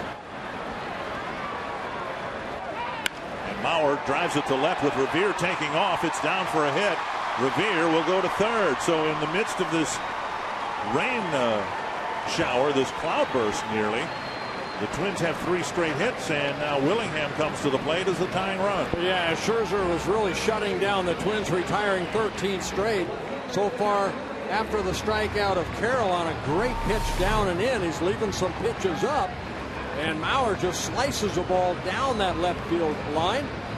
And with Ben Revere taking off, he held around second base, make sure that ball fell in. It does in front of Dirks, and he scoots over to third base. And Dirks throws to the right base, keeping the double play in order. And now they're going to suspend play here. So we're going to have a stoppage before the Willingham at bat.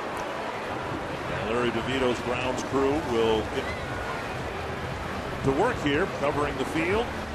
We'll have an interruption here with the Twins trying to come back. Now take care of, don't forget about home plate. Take care of the mound out there. Boy, I'm glad only wish that you were still on the ground crew. I'm glad I'm not part of the grounds crew today. There you go. Cover that mound. Take care of that thing. And so for one of the few times in the 2.5 years in this ballpark, we're going to have an interruption in the middle of a game. We've had postponements. We've had delays. But, I think we had it last year when the hail, the hail came in. Maybe one other time. So,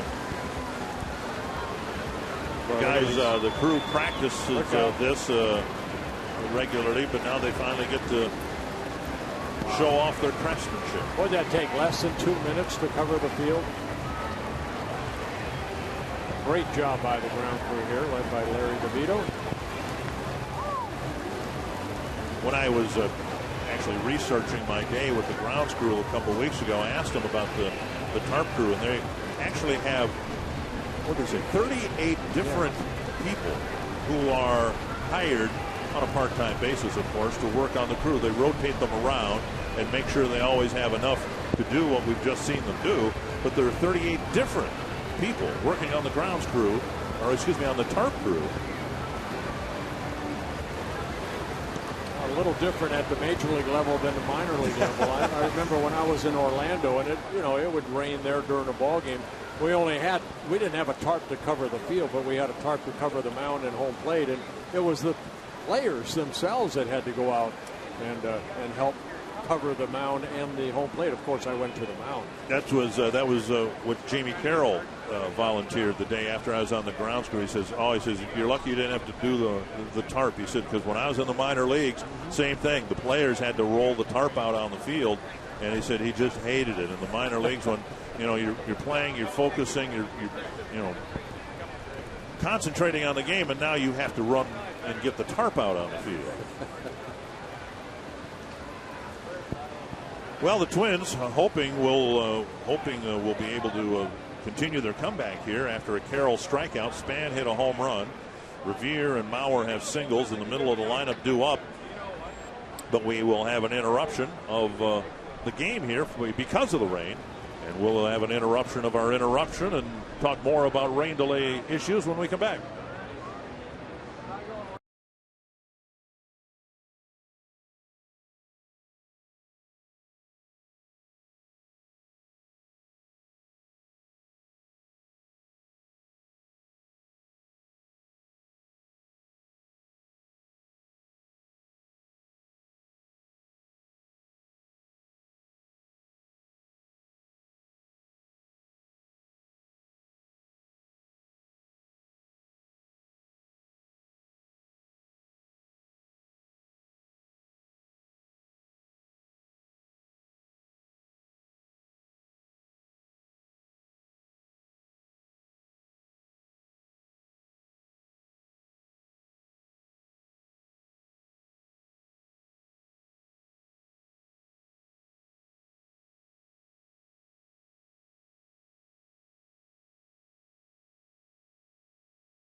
And 3rd and 1 out in the 6-3 ball game. Twins have already put 1 run on the board in here in the bottom of the 6th, thanks to Denard Span's first home run of the year. So Willingham will hit. He represents the tying run. And facing the veteran Dotel, pitching for his 13th team. Strike 1. Now maybe a break for the Twins. You'd say, well, hey, we got some momentum going now. We got the rain delay. That's not good. But Willingham had struck out twice against Scherzer, was going to face him again. At least now Willingham gets a different pitcher to try to get a hit again. Yeah, what you'll see from Dotel, even at 38 years old, is a good fastball in the low 90s. The big breaking ball right there. And then a very good circle changeup. As you mentioned, Dotel in his 13th major league team, with his 13th major league team's career that started with the Mets back in 1999. Probably won't surprise you. That's a record. No one's played for as many teams as Dotel has. 2 strikes to Josh Willingham. And he takes a called 3rd strike. So a change of pitchers. Same result for Willingham. He's gone on strikes for the 3rd time. 2nd out of the inning for the Twins. And Dotel with the fastball right down pretty much the middle. Morneau homered leading off the 2nd, so now he'll come up here hoping to get a little bit more out of this 6th inning rally.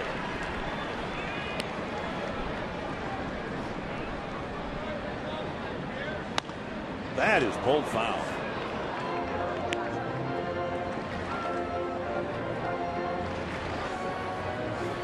Morneau tied the game with a home run in the 2nd. Back then the score was 2-2. Tigers got the next 4 runs, and now a home run here would again tie the game. Yeah, that rain delay about 40 minutes. Foul off of Avila's glove, and it's quickly 0-2. 5 pitches, 5 strikes for Octavio Dotel.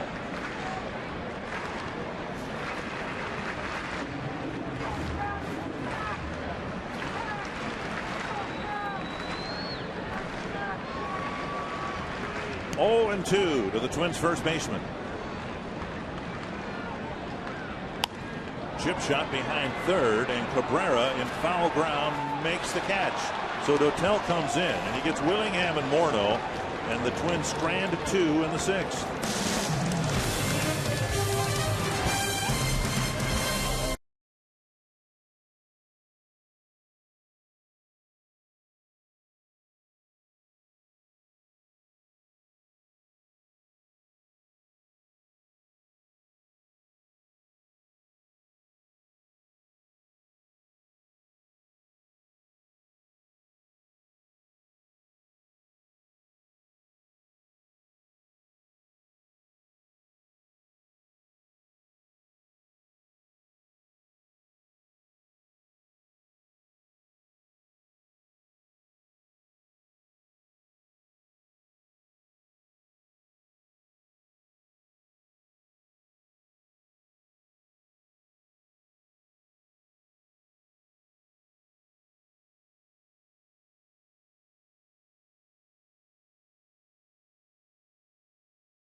Tigers in front by 3. Yeah, Tigers jumped off on Carl Pavano, a 2-run lead in the first inning. Twins made it 2-1 in the bottom of the first, but then Justin Morneau with his 9th home run tied the game in the 2nd inning. And then in the 5th inning, it was 6 straight hits. An RBI double, 2-run double right there by Andy Dirks. RBI single by Cabrera. And then Prince Fielder picking up a base hit. And for the Twins, we just saw about 40 minutes ago, Denard Span hitting his first home run of the year to make it a 6-3 ball game. Quinton Berry will lead off the 7th. Brian Dunsing, there's a bunt up the line, foul. Dunsing got the Twins off the field in the 5th, got a ground ball double play to finish the 5th. Struggled a little bit in the 6th, got another ground ball. And then the Twins were hitting when the rain delay hit, and Dunsing is coming back to pitch to the Tigers in the 7th. Well, you know, it used to be, you know, when a lot of these older stadiums, if you wanted to continue to throw, you'd have to go out to the bullpen. Where here at Target Field, both sides have a mound and batting cages right underneath by the dugout. So maybe during this 40-minute rain delay, of course, Dunsing only got 8 throws when he got out to that mound between innings. He was throwing down in the bullpen behind the dugout underneath. I'm sure he was doing that. Quinton Berry with an RBI single in that 6 hits in a row string that the Tigers had. 3 double plays turned for the Twins here this afternoon. 3 of them turned in last night's ball game.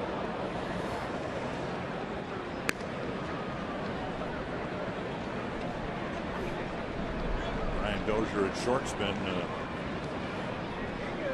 the middle of one of those, actually starting one of those. Jamie Carroll starting the other 2. 1-2 to Berry. You know, you look at Berry's tools, and he's very fast and seems to be able to handle things in center field okay. He's really bounced around a lot of different organizations and never has had a chance to play in the big leagues until now. He signed with the Phillies in 2006 out of San Diego State, and he's been in the minor league system of the Phillies, the Padres, the Reds, and then the Tigers. And now he's getting an opportunity to get some major league at bats, and he strikes out there. Dunsing picking up his first strikeout.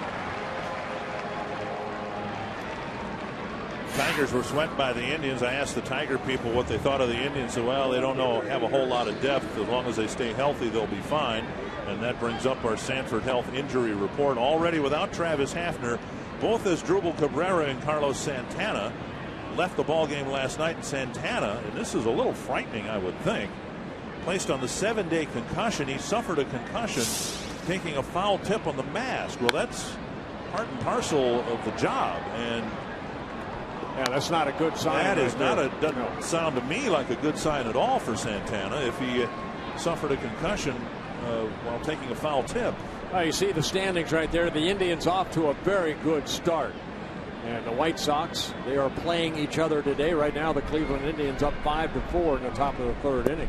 So another pitcher's duel going on there. And that's just changed recently. It was 4-0 Chicago quickly in that game, and now the Indians have come back to score 5 runs to take the lead. It's Jake Peavy going today, isn't it, for the White Sox? No, Gavin Floyd. Nope. Jake Peavy today, Gavin Floyd tomorrow. A good fastball right there by Dunsing, and Brian picks up his 2nd straight strikeout. Burke strikes out for the 2nd time in the ball game. Fox back, Fox tracks, brought to you by Carrier. Good high fastball. Burke's going to lay off of it. 2 down. And Miguel Cabrera.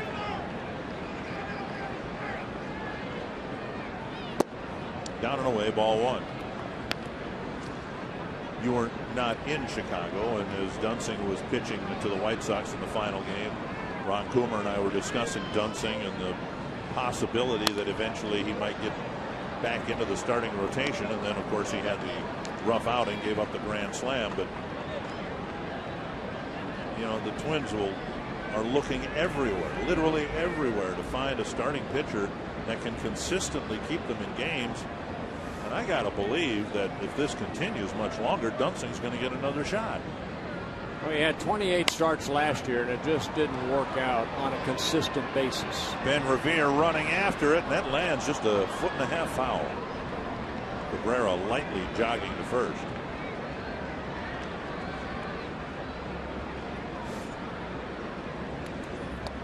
Juan Santana with a 4-hit shutout today. Does that mean you got to get your head shaved That's tomorrow? already pretty much shaved. I don't know if he can go any lower.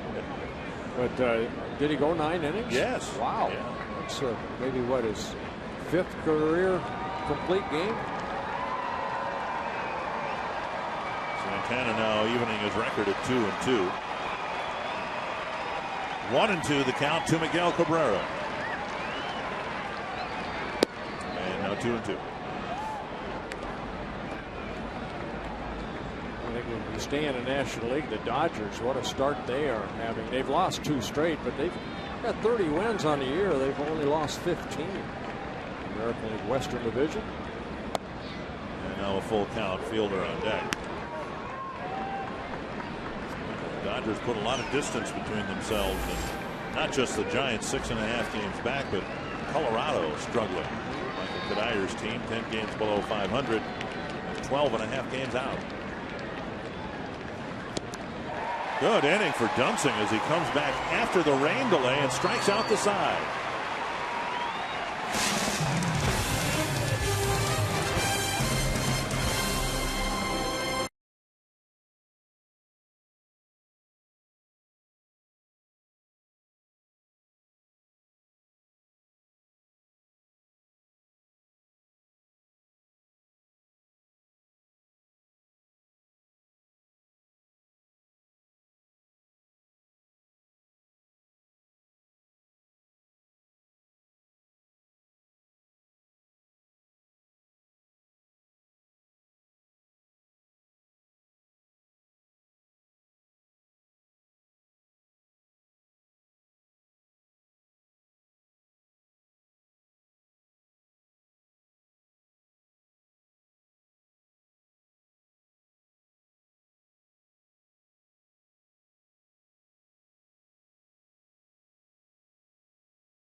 McDonald's. Quench your thirst. Get any size soft drink or sweet tea for just $1. And by AT&T, the nation's largest 4G network. AT&T. Rethink possible. All right, I got my rally hat on. All right, good. Got the cowboy hat on? Yep. Billy Bob? Brian Dozier will lead off the bottom of the 7th against Octavio Dotel, and he takes ball 1. Dozier has struck out twice in the game.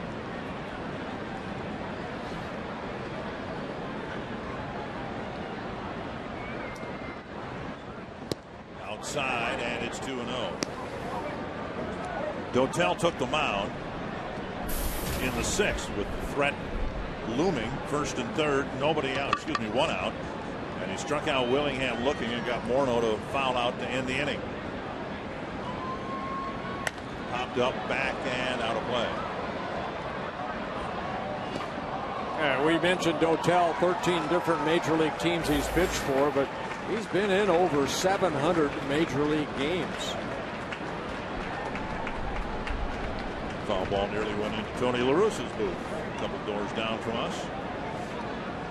Earlier today we had the former Cardinal and A's and White Sox manager with us for a half inning that was far too quick. Yes. Now Avila takes a wicked foul ball.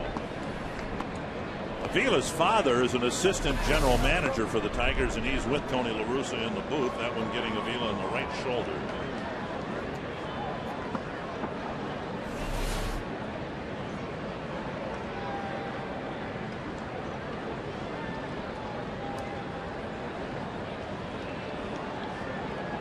Two and 2 to Dozier. The Twins try to get another 1 or 2 back here in the 7th. And another strikeout. The Twins are striking out with regularity here today. Yeah, 11 strikeouts that the Tigers have been able to get against the Twins. Matt Scherzer with 9 strikeouts in his 5 1/3 innings. Dotel picking up his 2nd strikeout in the 3 batters he's faced.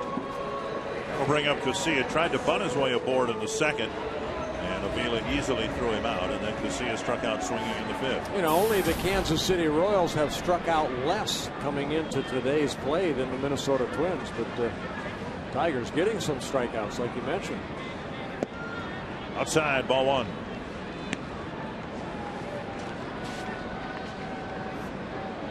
Twins have scored 3. They've only left 2 men on. Testament to Scherzer and what a good job he did, keeping the Twins off the bases, at one time retiring 11 men in a row. Actually 13 men 13, in a row. yep. 1-1 to Casilla.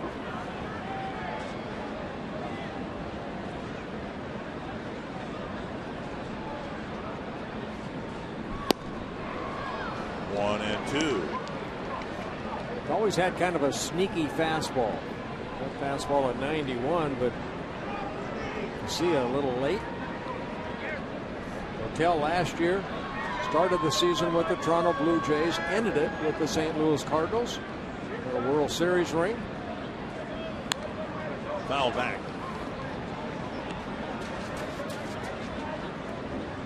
Became a free agent, signed with the Tigers over the winter for this year, and a team option year for next year. So that's 712 Major League appearances, 34 Major League starts. Foul tip. Avila hangs on. Another strikeout. The bottom 4 hitters for the Twins today have put the ball in play once, and that was Casilla's bunt that went about 3 feet in front of home plate. A big breaking ball right there. Casilla fouling it, but right into the glove of Avila. Dozier, Casilla, Butera, and Carroll are a combined 0 for 10 with 9 strikeouts. So that means, of course, Butera has struck out twice. Ball 1. This rally hat thing ain't working. No, it's not. Better take it off quick.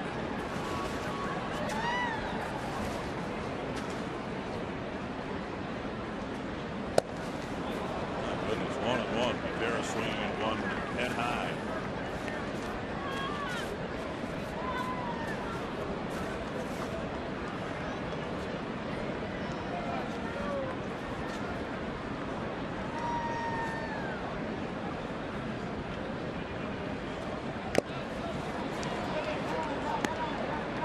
Just to save Butera's at bat, I'm taking this thing off. Yeah, I'm burning. It is not working. 1 and 2 to Dotel, who struck out 3 of the 4 batters he's faced. Make that 4 or 5. So much for the rally hat, as we in the 7th inning did not have 1 ball put in play.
6-3. This copyrighted telecast presented by the authority of the Minnesota Twins and may not be reproduced or retransmitted in any form. And the accounts and descriptions of this game may not be disseminated without the express written consent of the Minnesota Twins, LLC. Well, we want to take this opportunity to wish everyone a happy and enjoyable Memorial Day, and a safe one too. As we go through the weekend, please pause to think about the significance of the holiday and the men and women who've lost their lives in service for our country and their families on this very special weekend. Yeah, drive safe. Prince Fielder will lead off the 8th against a new Twins pitcher, and it'll be right-hander Jared Burton. Yeah, Burton coming into the ball game, making his 19th relief appearance. 16 2/3 innings, has allowed only 11 hits, but 4 have been hit out of the ballpark. Only 2 walks with 16 strikeouts. Good job by Brian Dunsing after that 40-minute rain delay came out, struck out the batters, the Tiger batters, 1, 2, 3 in the 7th inning. Fielder, Young, and Bosch in the Detroit 8th. They're strike 1. And as we tip our cap to Brian Dunsing with a job well done, and talking about his possibly someday returning to the rotation, we should remind Twins fans that the announcement was made today that Francisco Liriano has rejoined. There's a looper over the head of Jamie Carroll, and Fielder's aboard with his 4th straight single today. He had 3 hits yesterday.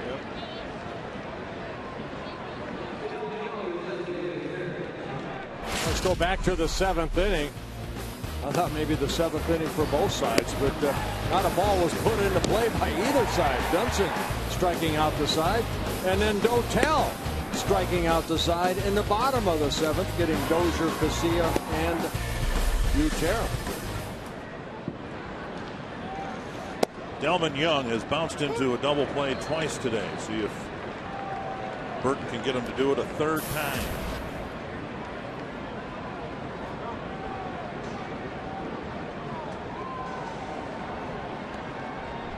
Six ground ball double plays on the season for Young, and he takes ball 1, 1-1.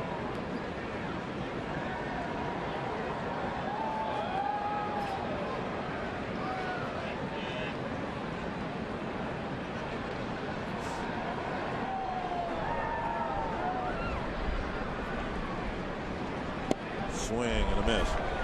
That's that changeup right there. It's a great changeup. The ball just, the bottom falls out of it.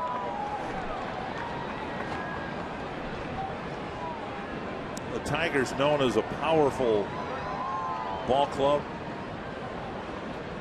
a home run hitting lineup. It's interesting. They've got 28 hits in this series. They haven't hit a home run yet. Right through the legs of Dozier. A perfectly hit double play grounder sharply to the shortstop, and he committed to the error. Well, he has been playing so solid now over the last week. He's made 3 errors, but this ball, tailor-made double play, and somehow it got through the wickets of Dozier. Take a look. He hits it hard. Ground ball right there. Good pitch.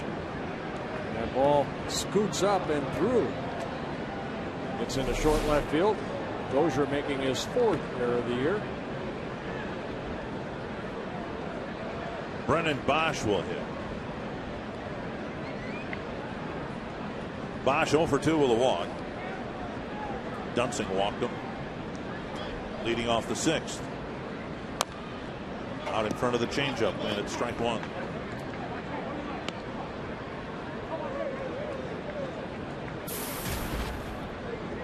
Now the White Sox added 4 more runs. They're in the bottom of the 3rd. You're right, a pitcher's duel. It's 8-5 Chicago. White Sox still batting.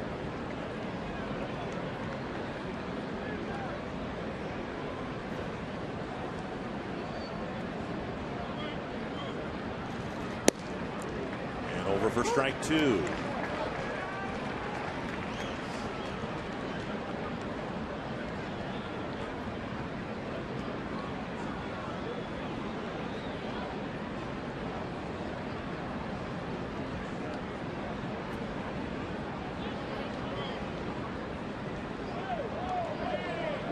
A lot eyes in the baseball world will be on Fenway Park today for the rematch between the Rays and the Red Sox. He's got a little out of hand toward the end of that game last night. Luke Scott getting hit by a pitch. The Rays felt intentionally. And a war of words between Bobby Valentine and Joe Madden. It's not very often that Bobby Valentine's not going to win a war of words, but I think Joe Madden outdid him. Well, you know what? Joe Madden pretty upset at that and had some harsh words for the new skipper of the Boston Red Sox. Never mentioned him by name, but by inference. And all but promised that there would be retribution, that in hitting Luke Scott, the Red Sox put their own players at risk. There's a strikeout of Bosch for the first out of the inning. A big strikeout right there for Burton. You see him spread those fingers over that ball, and he needed it right there. Look at that movement on that, almost like a slider. That ball went down and in. So Burton picks up a big strikeout after the error by Dozier. Peralta 1 for 3, 1 hit in the series. And Butera, Burton will talk over how exactly to get another ground ball hit at somebody here.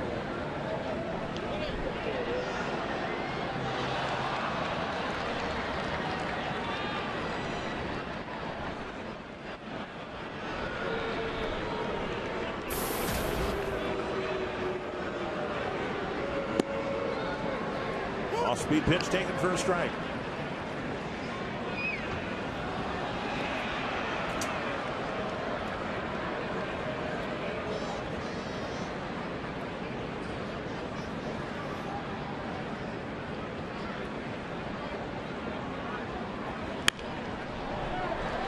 Dozier with the catch. There's a double play. And they'll flip to second to get a double play. That's what they talked about. And a hit and an error do no damage. Twins still trail by 3.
Field, we're going to the bottom of the 8th. Twins trying to rally against the Tigers. Stay with us after the game for Twins Live, presented by CenturyLink. We'll break down the start by Carl Pavano. What a tough day at the office today. The Tigers have had their big boppers come to play this weekend. We'll again take a look at Denard Span's swing. He is rocking it right now at the top of that Twins order. We'll take you inside the Twins clubhouse and hear from the manager, Ron Gardner. We'll get more on his decision to put Francisco Liriano guys back in the starting rotation. And I'm also excited tomorrow to see one of those young gunners, P.J. Walters, back out there off that complete game we saw on the most recent road trip. All right, thank you very much, Kevin Gorg, a new Detroit pitcher. And it's a guy who pitched last night for an inning and a third, Joaquin Benoit. Yeah, Benoit making his 21st appearance in last night's ball game. A 1 1/3 shutout innings with a strikeout. He threw 17 pitches, 10 for strikes. He faced Dozier, Plouffe, Garcia, and Carroll last night. Carroll is the first man he'll face here. Carroll last night hit a ground ball to Prince Fielder. He was the last man that Benoit faced last night and the first man he'll face today. Outside, ball one. Benoit thought that hit the corner. Don Kelly in right field for Brennan Bosch.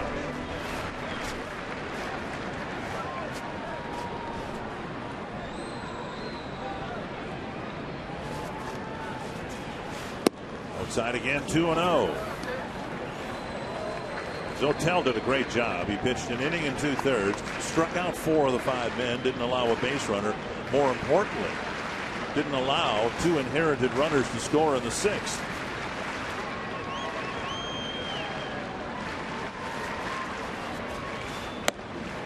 There's the outside corner, and it's 2-1.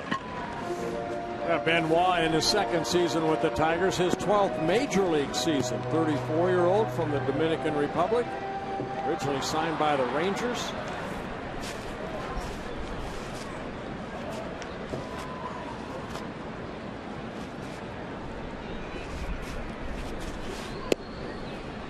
Two and two.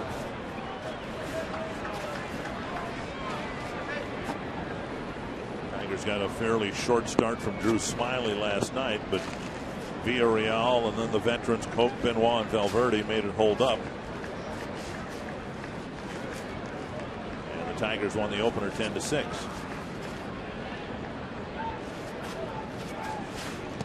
Full count. Span will follow. Then Revere, and the Twins would love to send up about 7 or 8 men here in the 8th inning. Single runs for the Twins in the 1st, 2nd, and 6th innings. Span with a leadoff double and a run scored in the 1st, and then a pair of solo home runs, Morneau and Span.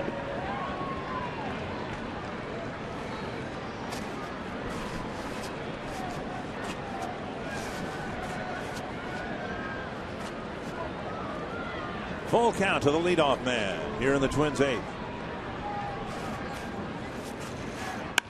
Up the middle and a base hit. So Carroll gets aboard to start the 8th inning. And we finally have some contact in the lower part of the lineup. So Carroll gets his first hit for the Twins. They're 7th. Coming up on Memorial Day, it's Schweiger Dollar a Dog Day. 1 o'clock start against the A's. The first 20,000 hot dogs will be sold for $1. Limit 2 per customer. Good seats available for the game on Monday. Check out the pricing at twinsbaseball.com or call 800-33-TWINS. Here's Span, a near home run. Missed a home run by 6 inches, and then he clobbered one in the 6th. Strike one, a changeup that hits the outside corner. Yeah, Benoit's always had a very good changeup to go with a fastball in the mid-90s. Short slider.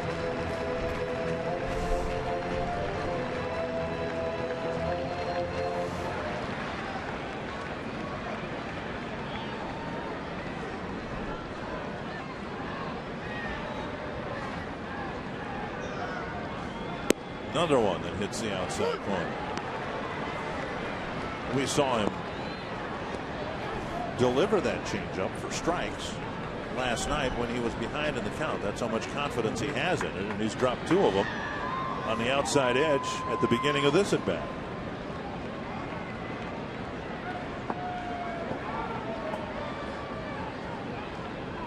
Two strikes.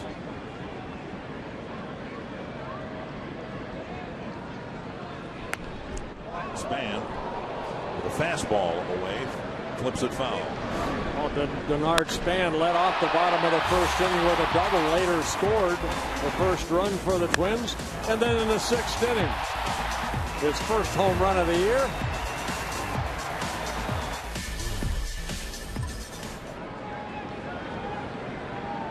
Two strikes to Span.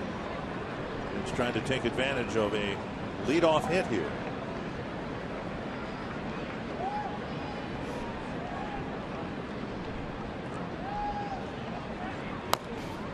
Fouled off a leg and straight up in the air.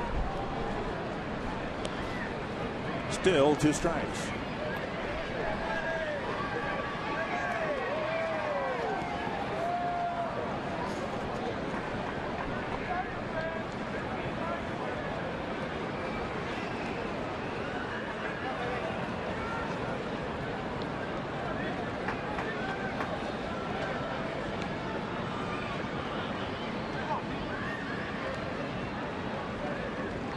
Twins with 7 hits, Span with 2 extra base hits.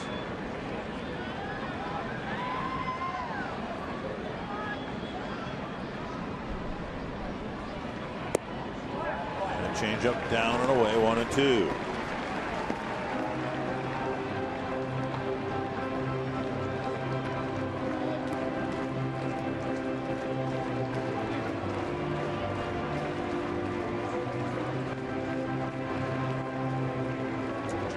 Hoping his Tigers can win back-to-back games for the first time in 5.5 weeks.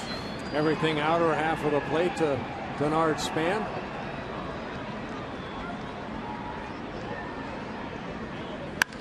To the left center field and hit well. Barry makes the catch. So Span put a charge into one toward the gap. A little too much hang time. And Barry's able to make the catch. Again, it's usually Austin Jackson out there. He's got Barry's type of speed, and Barry showing off some of that speed, covering a lot of ground, make that nice running catch. Austin Jackson on a disabled list, abdominal strain. And the Tigers hoping that he'll be able to come back after the 15 days are over on the DL.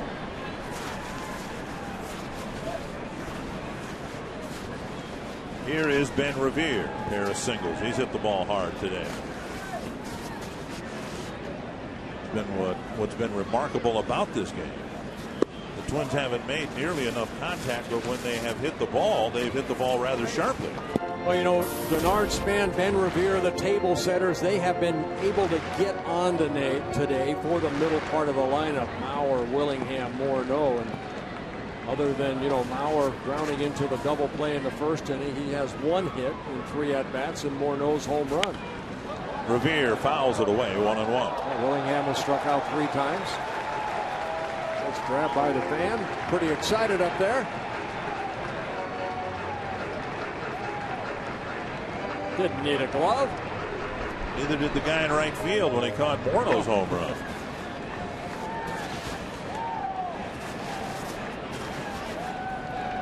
1-1 to Revere. Half swing, but he went, and it's 1-2.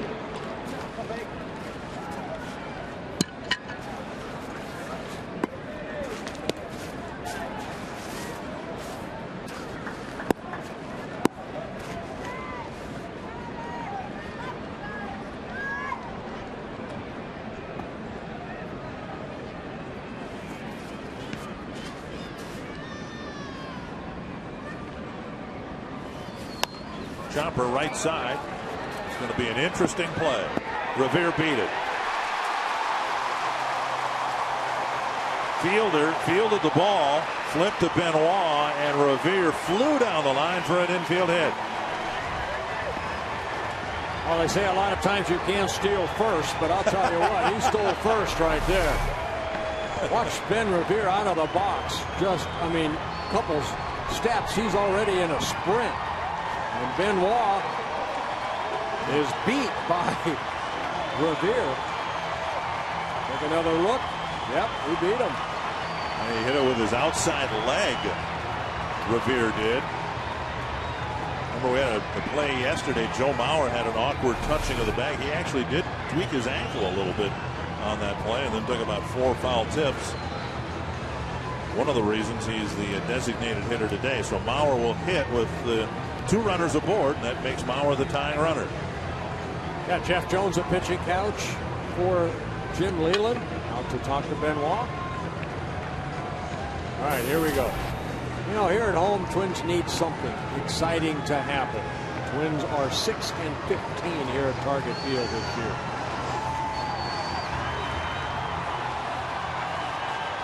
As nice as the 5-3 road trip was, it was a stretch of good baseball for the Twins on the road. They've just had a terrible time putting a stretch like that together at home. Here we go, right here.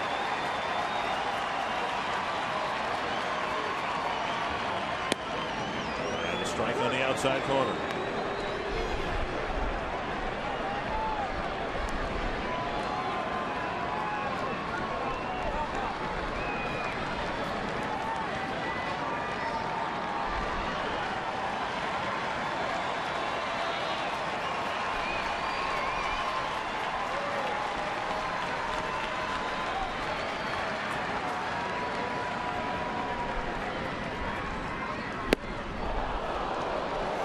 Swinging through a 94-mile-per-hour fastball. Yeah, I saw so many changeups. All that 94 just kind of jumps at you.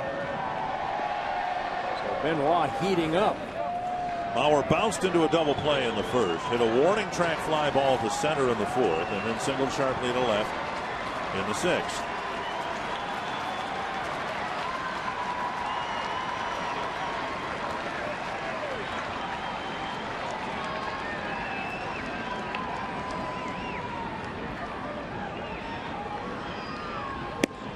Missing inside, 1-2.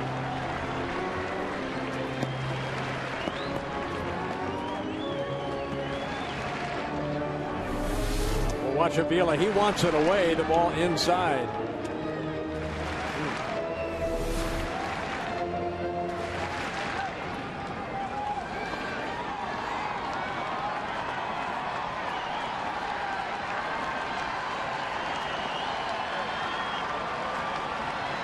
One and two.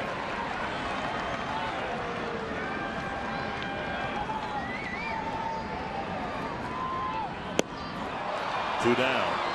And that'll bring Willingham to the plate. Benoit getting his big strikeout of Joe Mauer.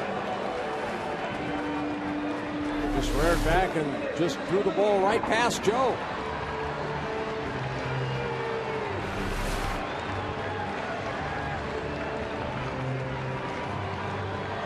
Willingham will hit. The strikeouts have been piling up for Josh over the last few ball games, including 3 strikeouts and 3 at bats here today.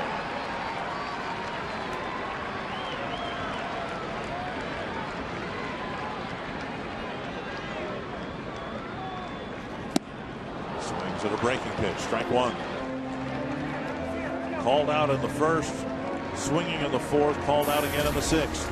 With Josh Willingham, you get a lot of power. 8 home runs. He can drive in a lot of runs like he did last year for Oakland, but also comes the strikeouts. Last year, he struck out 150 times in 488 plate appearances.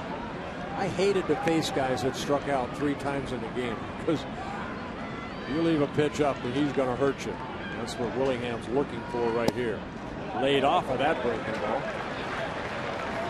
White Sox went at him with a lot of breaking stuff on the outside corner or off the plate. Yeah, I thought they pitched them really well. Everything down and away. The fastball's down and away. The pitch that I say is the hardest pitch to hit in baseball. They did a great job of painting the corner on Willingham. A little bit of an open stance. 1-1.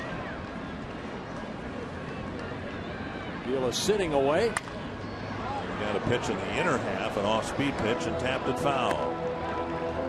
So now 1-2. And when you are in a rut of strikeouts, hitters say they feel like they've always got 2 strikes on them, and that's where Willingham is right now. Twins would love to tie it up for a lot of reasons, not the least of which is if the game is tied in the ninth, they won't see Jose Valverde. The game was already delayed a half an hour because of rain. We had a 40-minute rain delay. The last thing we need is to see him. There, I said it. 1-2 to Willingham. You feel better? And the 4th strikeout of the day for the Twins cleanup hitter. The Twins get a pair of singles, leave 2 aboard. They still trail by 3.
GMC keys of the game. Tigers getting 6 straight hits to open up the ball game. Yeah, that in the 4-run 5th inning to take a 6-2 lead. Bernard Span having a good day at the plate, a double, a home run. Justin Morneau with a home run. But the Twins have struck out 15 times so far in this ballgame. Glenn Perkins coming into the ballgame. He had a perfect 8th inning yesterday. Threw 7 pitches, all for strikes. A quick 1-2-3 inning for Perkins last night.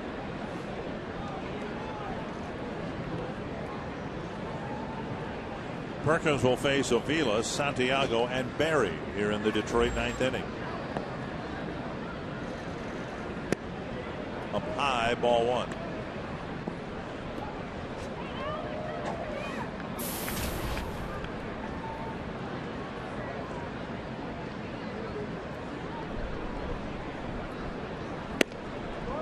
High again. 2-0. Avila singled and scored. In fact, he started the 6 straight hits for the Tigers in the 5th. There was 1 out in the 5th. Game tied at 2. Game moving along just fine. And 6 hits on probably no more than 10, 12 pitches, it seemed like. Here's a high fly to deep left. Willingham is there for the catch, 1 down. Yeah, 3rd time that Avila has flown out in the ball game. 2nd time to Willingham. Bring up Ramon Santiago.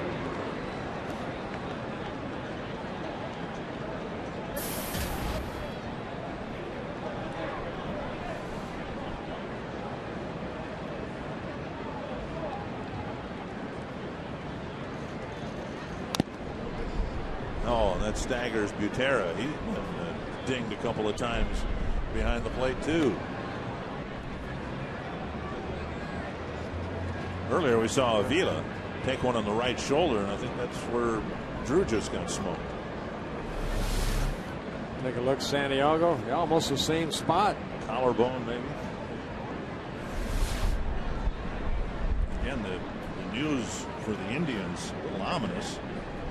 Carlos Santana, the talented young catcher, put on the 7-day concussion and disabled list after taking a couple of foul tips to the mask in last night's game. 1-1. And a pop up into the seats. 1-2. 3. Somebody that throws probably 90-92, when a hitter fouls off that ball, it kind of speeds up the ball, and then right back into the mask. So you're looking at taking one on the mask and maybe at in the upper 90s. Good slider right there, and Perkins picks up a strikeout. Well, the Twins bullpen's done a nice job here. It started with Dunsing in the 5th. They haven't given up a run to keep the Twins in the game. Quinton Berry, the batter. He's 1 for 4 with an RBI and a run scored. Yeah, Brian Dunsing, 2 2/3 innings of shutout baseball. Jared Burton, 1 shutout inning. And Perkins looking to get this final out for a shutout inning. Keep the club in the game. Good breaking ball right there. Berry swings through it. We've seen a couple different speeds from Perkins' breaking ball. That one backed up to about 83, but he can also throw one 87, 88. Yeah, I talked to Perk about that because, as a starter, he always had that big curveball, too. Right. So what he's done is just kind of eliminated the curveball and gone more with the fastball, of course, in the low 90s, mid 90s, and then the hard breaking ball. But that was a good pitch for him. It's a get-me-over breaking ball. Now, maybe ahead 0-2. Now you'll maybe see that harder breaking ball. There was. And Perkins breezes through the top of the 9th inning. We'll see if there's a comeback against Jose Yon Valverde.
this is a save situation. Jose Valverde, the Tiger closer. Yeah, it was a shutout inning. It took about a half hour, but he did throw 22 pitches, 12 for strikes. Gave up 1 hit, and that doubled to Denard Span, and also had a couple strikeouts. Well, while Valverde warms up, means we have about 10 minutes. Our Jimmy John's delivery of the game provided by the Tiger first baseman, who's got 4 hits, 4 singles today. Prince Fielder, an RBI single in the first inning, and then a single in the 4th and the 5th, and then added 1 more in the 8th. Here's our Jimmy John's delivery of the game.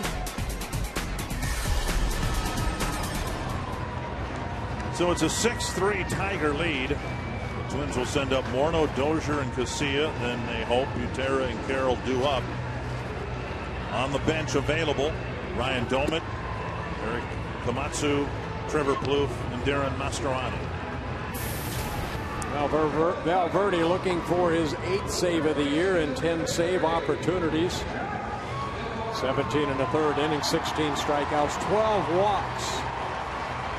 A lot of 3-2 counts last night in the 22 pitches he threw. He faced 4 batters. You know, sometimes after a game, particularly a Twins loss, I have a tough time getting to sleep. I had no problem at all last night. He put me halfway there before I left the ballpark. Well, you can imagine what his defense feels like. You know, we're up here watching. Guys just kind of walking around slowly, looking up in the stands. Here's Morneau. Start the bottom of the 9th. Strike 1. Now, with nobody on base, there is a time limit that Major League Baseball wants a pitcher to get on that rubber and throw toward home plate. I believe it's 12 seconds. Now, Span's mistake last night as he started the inning off with a double against Valverde, and then it was like watching paint dry. Pulled foul, 2 strikes. Yeah, that between pitches right there, it adjusted, took almost 26 seconds. Umpires can automatically call a ball if they feel that the pitcher out there is taking too much time to deliver the pitch home.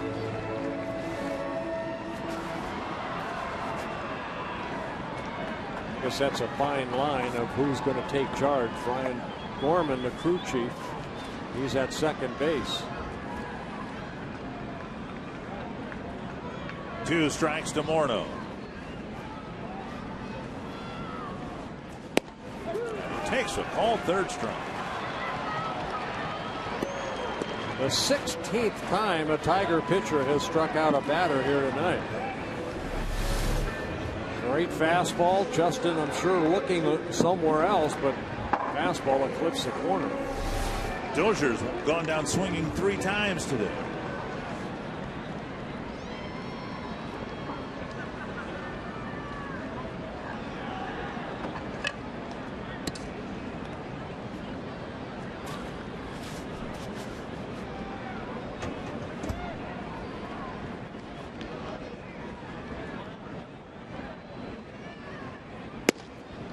Off the outside corner, ball 1. He's got a great arm. Fastball at 94.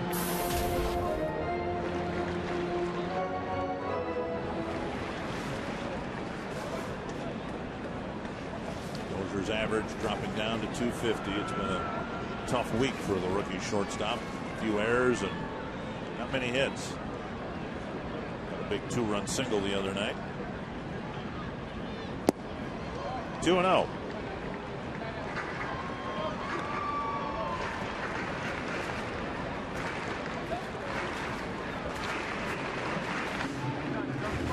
There's Fielder trying to stay away.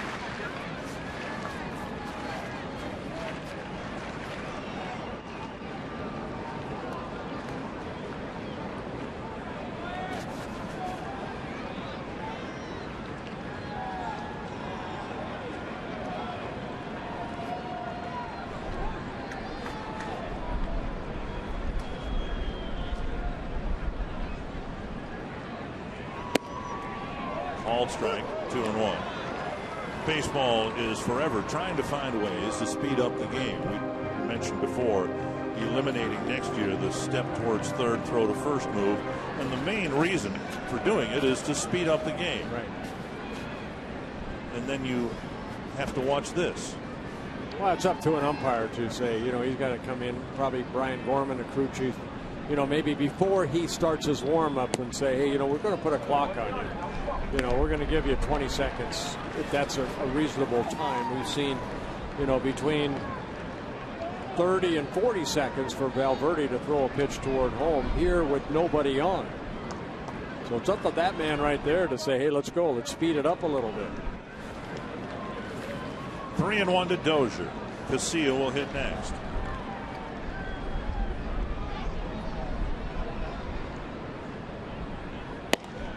Sticks a fastball on the outside corner. Valverde last year led the American League, led all of baseball with 49 saves and 49 save opportunities. Appeared in 75 ball games for the Tigers. Very good, 2.24 earned run average. ERA high a little bit here because he has struggled a little bit early. It was actually out of the closer role for a couple, 3-4 days. But he is the closer for the Tigers. Dozier dumps it to right, hanging in the air and into a knee. Kelly makes the catch, out number 2. And leave it up to Alexi Casilla. Yeah, the lights are on here, and it looked like Kelly had to fight the lights a little bit on that soft fly ball to right field. Casilla tried to bunt his way aboard. Back in the second inning, the ball only went about 3 feet in front of the plate, and Avila threw him out, and now Casilla has struck out twice swinging since then.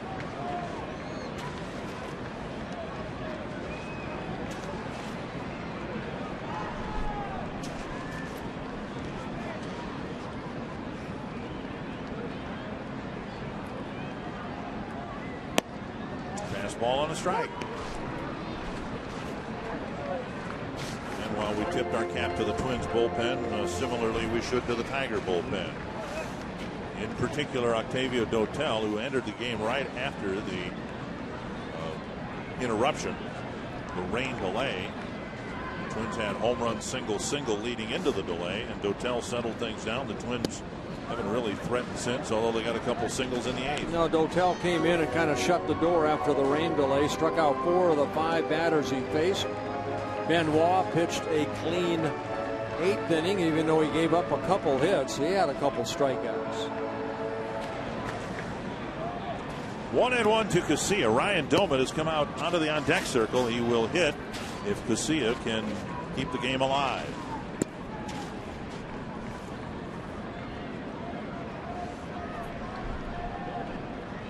Valverde looking for his 250th major league save. Down to the left field corner, chased by Dirks, and he's got save number 250. Valverde closes the ball game last night in a non-save situation and gets the save 1-2-3 style in the 9th. Well, again, you know, it's a starting pitching. Pavano worked only 4 1/3 innings, gave up the 6 runs, and the Twins fought back, but not enough. They lost 6-3. A couple of home runs for the Twins, the only home runs of the series. But Kevin Gork, the Twins have seen the Tigers win back-to-back games for the first time in 5.5 weeks. Yeah, the sleeping giant might be awake in the Central. We'll break it all down on Twins Live, presented by Century Link. We'll go through Cal Pavano's tough day. We'll break down Donald's Grand Swing, and we'll hear from Ron Gardenhire next.